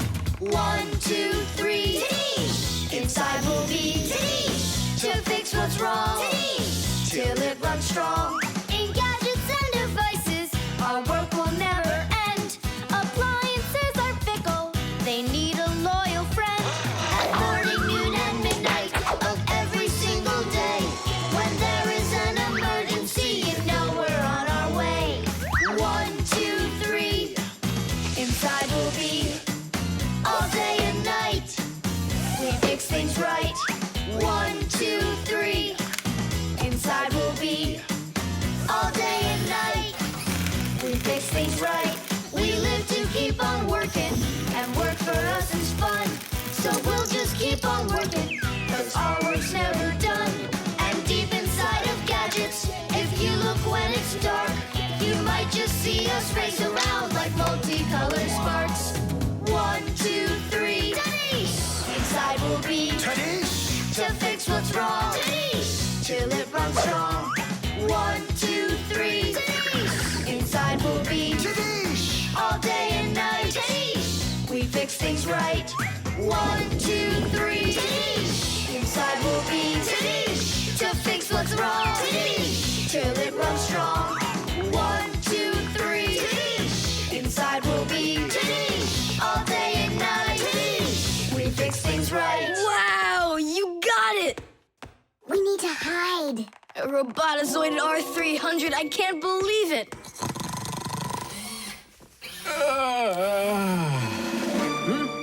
Well, happy birthday to you, Tom Thomas. I'm sorry, Tom Thomas. Last night, your robot, you know, I broke it. Dad, it works perfectly! Don't you see? I'm so proud of you. You fixed it. I couldn't fix it at all. I tried everything. Oh, you want to tell me that the robot fixed itself? What a joker.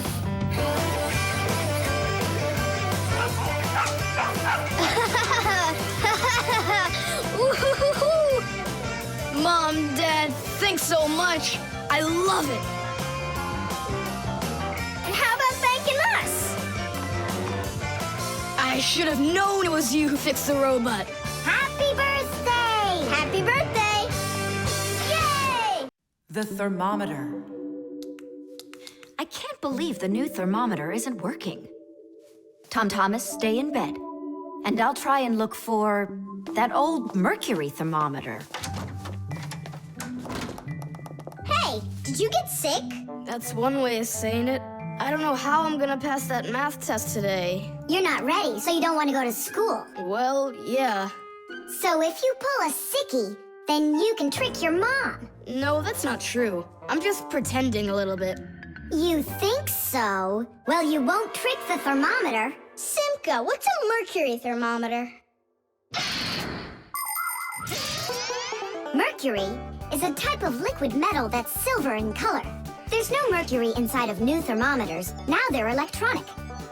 Old thermometers were made with a glass tube with markings and a bit of mercury inside them. When the end of the tube warms up, the mercury inside of it expands and creeps up the tube. And that's how those old thermometers measure temperature. The longer the column of mercury, the higher the person's temperature is.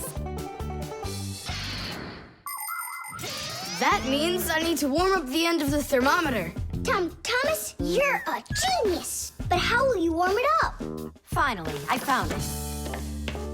Well, let's see. Mom, can I eat something? Hang in there, sweetie. I'll make you something.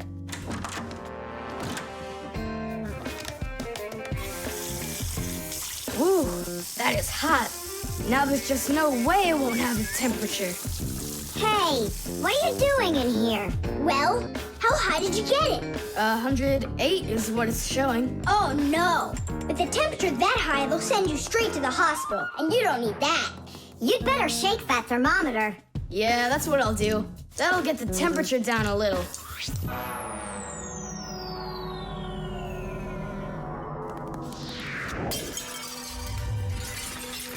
Ah! Well, so much for that. Cheaters never prosper. Thomas, did you see this? Nolik, don't touch the mercury. It's poisonous. Stop it right now. And you, Tom Thomas, you don't touch that mercury either. It's dangerous. Then how can we throw it out? Call your mom and she can help you. I can't. How could I call her? Then she'd find out that I wanted to trick her. Maybe it's better to tell the truth. I can't. I can't do it. All right then, it looks like there's no other choice. Nolik, call Papoose and Masya. I'll get him. And you go back to your room and wait.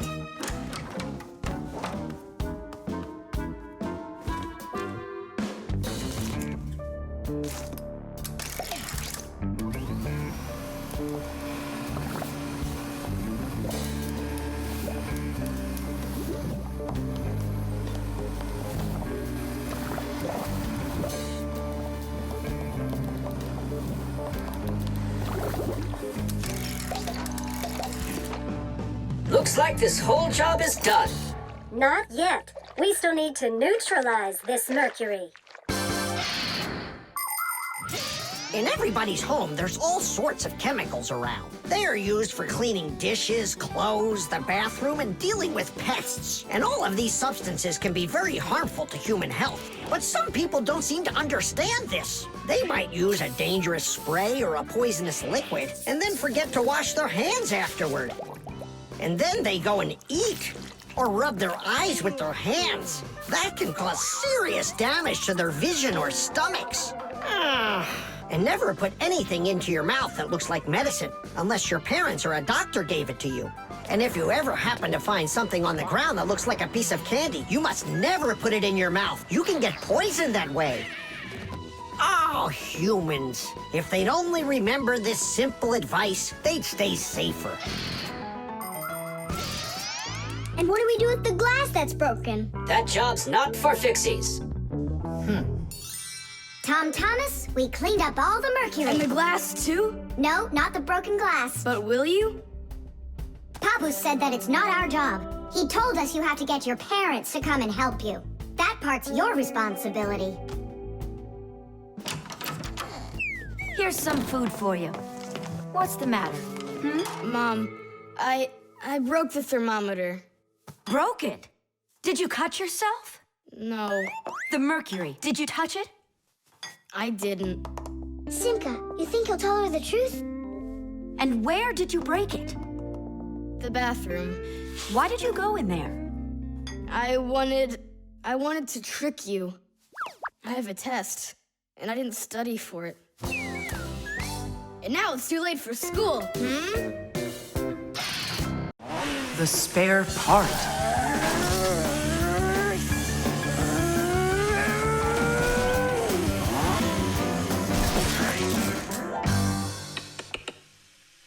Hey, what's going on? It was just working. Hi there, Tom Thomas. Simka Nolik. Look, I've got a Sorry, problem. no time to play. We're busy. Busy? With what? We got put in charge here for the day. We even get to use one of the pack-a-mats. Papus and Marcia went out to visit our Fixie friends. Papus used to be with them at the Space Center years ago. Ever since he was a boy, Papu's dreamed of going into space. And why not? Fixies work on rockets, too. He even got a job at the Astronaut Training Center. He was put in charge of the centrifuge, and he made sure it worked perfectly. The centrifuge is a sort of very fast carousel for training astronauts. And Papu's trained inside of it, too. Unfortunately, Papu's never knew the rocket was scheduled to fly on his day off. And when he found out, it was too late, and the rocket blasted off without him. Since then, Papu's hates his days off. But he still longs to fix something like that centrifuge. You know, something turning around like a washing machine. Too bad for Papu's that the one in his house seems to keep working perfectly fine. So that means today you fix everything? Uh-huh. Well then, it's your lucky day, because my car just broke down. Hooray! We've got work to do. Nolik, let's go!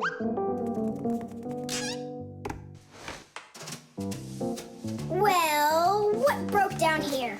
Wait a sec. Here, this part burned out. It's all covered in black. I wonder where we can get the same part, but a clean one. A clean one? Nolik!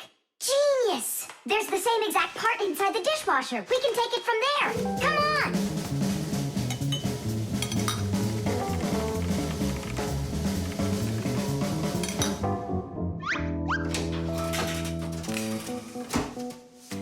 Do you have any idea how all these parts are connected to one another? With this thing right under you.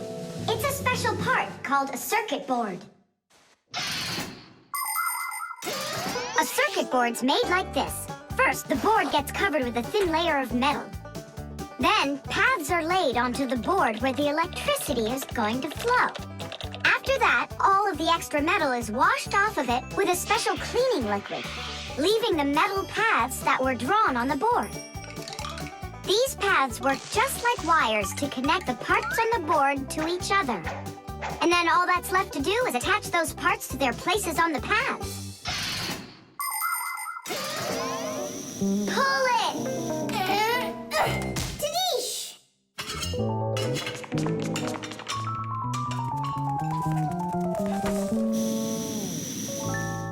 Tom Thomas, Tidish! Hooray! It works again!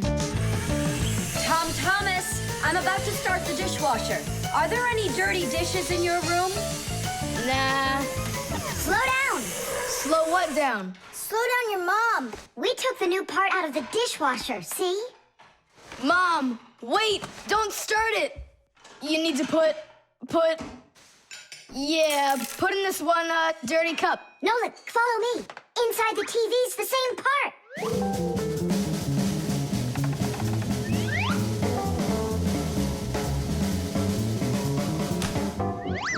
Now back to the dishwasher. We barely made it. We grabbed the part from the TV in the living room. not the TV. My mom's favorite program is about to start.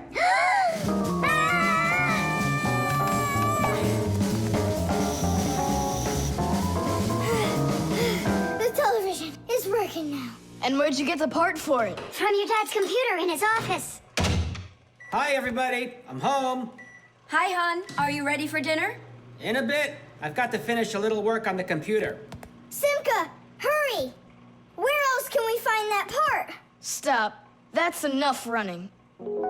Here, take it back from the car. And then we put the part back into the computer and it started working again. Oh, that was really silly. Remember, you little experts, never repair any device at the cost of another one. I understand now. And I understand. If you were smart, you could have taken the part out of the old radio in the closet. Papoose, but you know the radio wouldn't work then.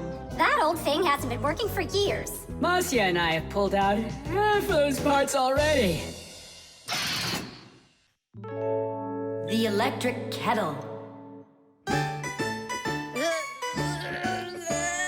That's 4. Come on, Tom Thomas, just one more. Come on now, Tom Thomas. I know you can do it. 5. That doesn't count. That doesn't count. No, your chin was below the bar. Whew, that's all. I can't do anymore. You weakling. You're the weakling. I'm not. I just haven't eaten in a while, and that's why I lost my strength. You're a slave to food, Tom. And you see, that's the difference between us Fixies and you humans. Many people wrongly assume that the only way Fixies could live is by stealing food off of humans' tables. Or worse yet, by stealing it from their refrigerators. That's just a lie. It's not true at all. Fixies don't eat any kind of human food. So then where in the world do the Fixies get their energy, you're wondering? It's very simple. A Fixie's entire life is connected with devices. Fixies not only live inside of devices, but they take care of them and help them live longer. And in return for their help, these devices share part of their energy with the Fixies. So there you go. The Fixies help devices, and devices help the Fixies. Yes, we Fixies and machines have a symbiotic relationship. So we don't eat leftovers like cockroaches, because we're Fixies. 1, 2, 3, whoa! How's it possible that a big boy like you doesn't know how to make any food for himself? I'm able to cook, but I'm not allowed to turn on the stove. What can you make without it? Oh, yes. We have instant oatmeal. Look. Do you like oatmeal? You're joking. Only my folks say oats are healthy and make you stronger. Great. Well, then how do you cook it? It's not hard. All you gotta do is add hot water, and I'm allowed to turn on the kettle. Stop and check if there's water in there. If there's none, you can burn out the kettle. It's got enough. Then you can turn it on. Hey, tell me, how does the kettle turn off? I mean, how does it know when the water's hot enough? Inside of an electric kettle, there's a heater hidden underneath its bottom. When you turn on the kettle, the heater warms up the water until it boils. And the boiling water gives off steam that heats up a special metal plate at the top of the kettle. The heat causes the metal plate to bend, and that turns off the switch. So you could say that an electric kettle feels when the water's boiling.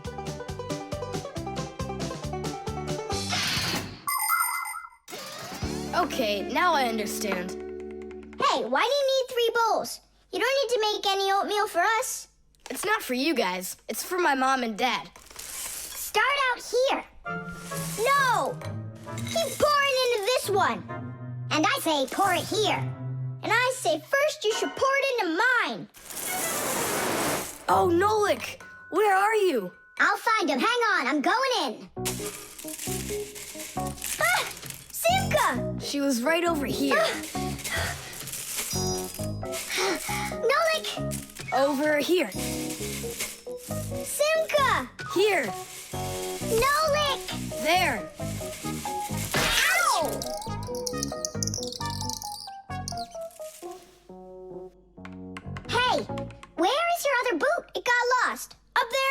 oatmeal.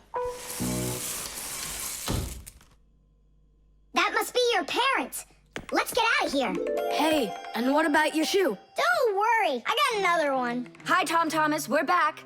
You must be hungry. We'll make you something to eat. But I already prepared us some food.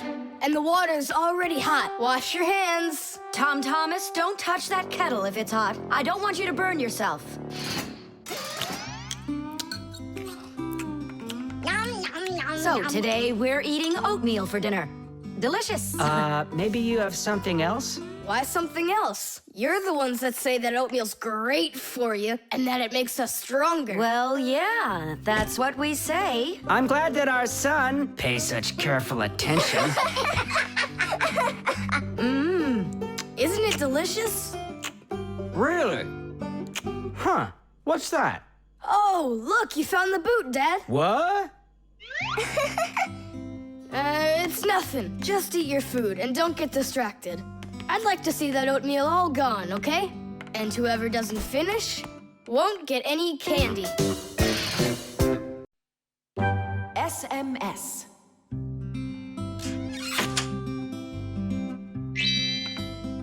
Hey. All clear. Oh, take a look. A mobile phone. You think they bought Tom Thomas a new one? Oh, wow. Nolik, stop. Awesome.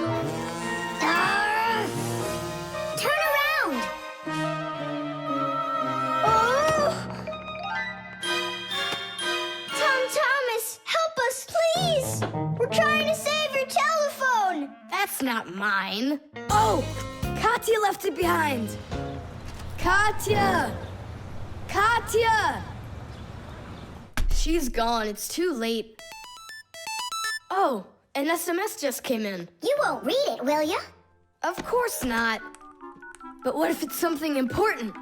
Tom Thomas, don't you even dare go and read her letters. Uh-huh, pretty interesting. Looky, there's just a ton of these messages. Now, Nolik, you go and distract him from the telephone. Uh-huh.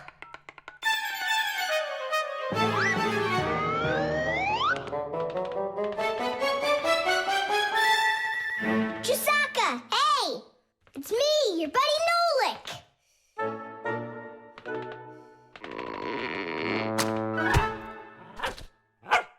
Hey there.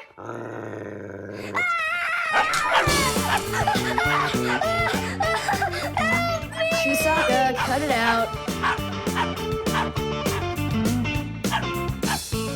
Stop it. That's enough with the barking. Out of this room. Right now.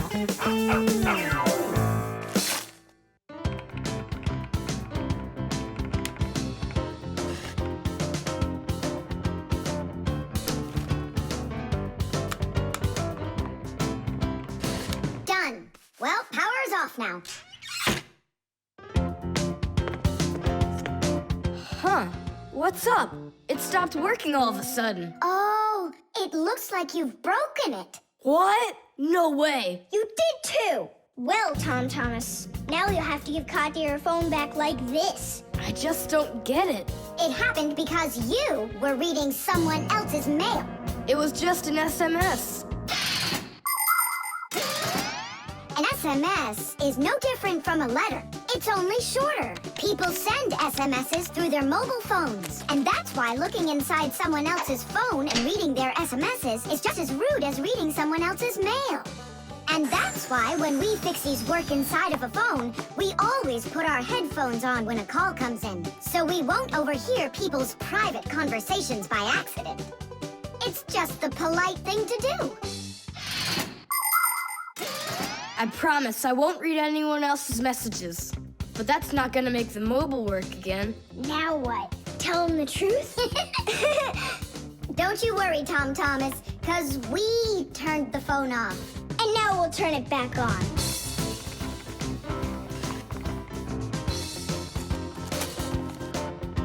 See that? The contact's barely attached. We just need to write a note to the Fixies who work over at Katya's. I'm sure they'll fix it. There are Fixies living in every home, and the work they have to do can seem endless. The TV starts acting up, then the doorbell breaks, the washing machine stops running, and then the phone won't ring. And besides all of that, there is cleaning and there's oiling. Like the appliances in the kitchen or kids' toys and all those other things. Modern houses are literally stuffed with all sorts of devices. And that is why the Fixies keep working day in and day out. Unfortunately, this can make Fixies get carried away by their jobs. And they can forget about their Fixie relatives and close friends that live in the neighboring houses and apartments. And that's not right. Just like humans, Fixies have to remember to go and visit each other more often and write each other letters, or at least send their regards. That's all. It's working again. You're the best. Now I can give a call to Katya and tell her she left her phone over here. Thomas! Is that you calling? Yeah, And to who? Katya. And her phone is where?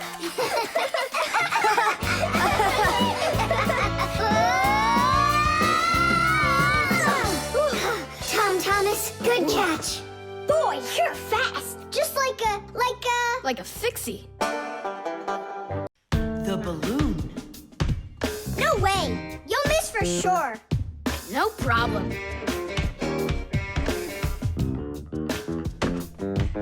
Huh.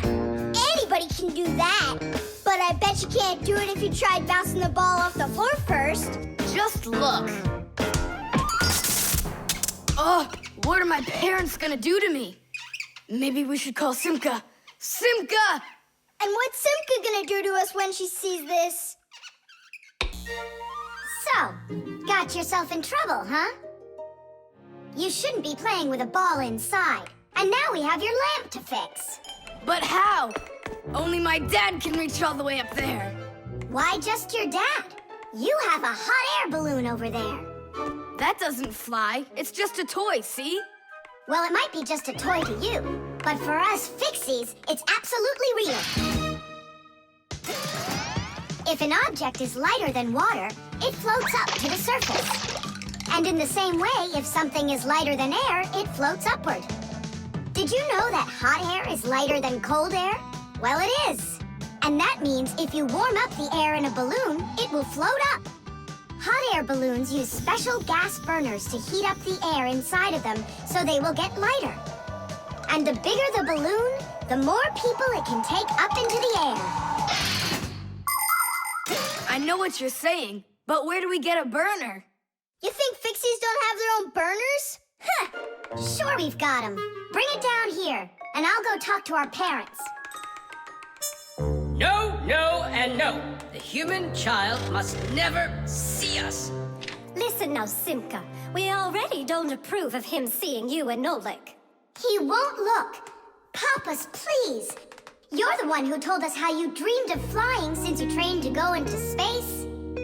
Yeah, for 2 years I waited on standby, but I never went up. And you've never flown in a hot air balloon either, honey. So let's call it a deal.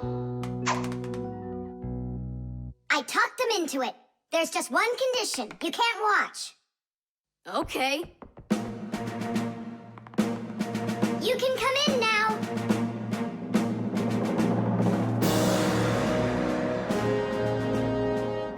Now prepare the burner. Coming right up. Permission for takeoff? Permission is granted. And off we go! Hooray! It's flying! Don't you peek. Turn around. Oh, it was an accident.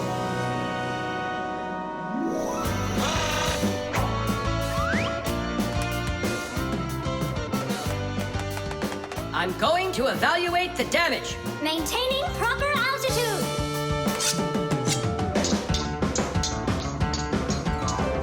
So, they've reached the spot. Air balloons are really awesome. I wonder, who figured out how to do that? It was the Montgolfiers. The hot air balloon was invented in the 18th century by the Montgolfier brothers from France. In those days, there were no gas burners, so they heated the air inside the balloon by burning straw. At first, course, there were no passengers on their balloon. Not counting the Fixies, of course. I mean, how else could a balloon get up in the air without them? Unfortunately, the names of the first Fixies who took that flight were not recorded in the annals of history.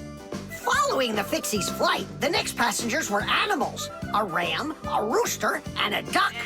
And it was not until those three safely landed after flying a full 4 kilometers that humans dared to fly in hot air balloons themselves.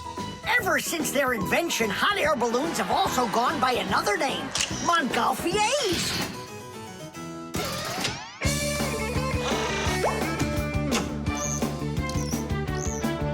Hooray! Tadish! Didish! All right.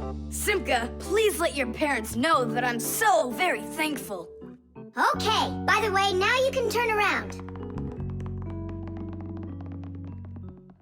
You know, Simka, let's fly the balloon just like them. There's no way, Nolik. We would need to use the burner, and kids aren't allowed to play with fire. I'll give you a ride. Look, I still need to put it back up on the shelf, so climb in and let's do it. Oh, yeah! This is great, Simka. Look at us. We're flying just like the Montgolfier brothers. What do you mean, like brothers? Okay, then, like brother and sister Montgolfier. The remote. Hey, Simka, the button got stuck on the remote. How can we get it back out of there? Look and learn, Nolik. Please help. Oh, Come on, come on, come on, come on, come on. Oh, oh, oh. should I let it go now? Oops.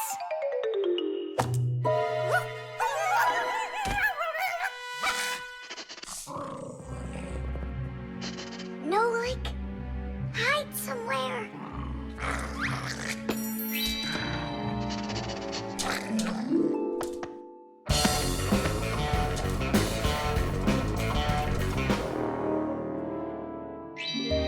Nolik, she stole the remote. Nolik? Where are you hiding? Nolik! Hello there, Fixies. Hey, where are you? Hey, Tom Thomas, you got here just in time. Chusaka ran off with the TV remote. And so what? I can turn it on without it. And my favorite cartoon is just about to start. Forget about the cartoons, will ya? Nolik is missing! I'm afraid Nolik hid inside of the remote. And Chusaka took it. Oh no, Nolik's in big time trouble. Tom Thomas, there must be something you can do! Chusaka, Chusaka, come here. Where is that dog hiding? I'm gonna go look in the other rooms. Simka, Tom Thomas, here I am. I'm over here. For now, I'll wait here. Chusaka's not out there. Where are you? Hey, Simka, I ran to get a pack-a-mat. what are you gonna do with it? I'm gonna search for the infrared ray that comes out of the remote. That's so great. But what is it? I'll explain it to you. Inside of most remote controls, there's a special type of light bulb called a light-emitting diode, or LED for short. When we press a button, the LED sends an invisible infrared ray. And in the TV, there is a receiver for these invisible rays. The TV understands the command that comes from the remote control and carries it out, like changing the channel or the volume.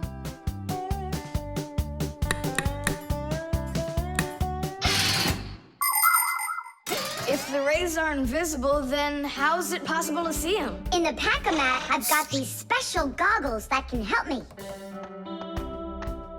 And now what? Yell to Nolik. Get him to close the contact on any one of the buttons. Nolik! You gotta push one of the buttons down on the remote. A button? But how am I gonna do that? Wait, 1 second. Chusaka Chusaks with a brain full of rocks. Meow. Meow. Oh, Mamma Mia. Now she'll eat me together with the remote.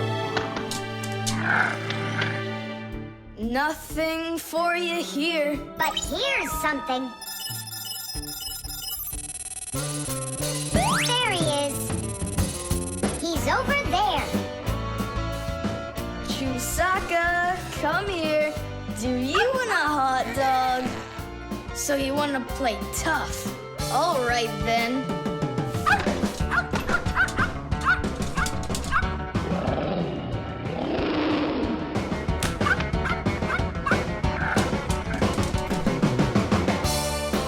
Hooray!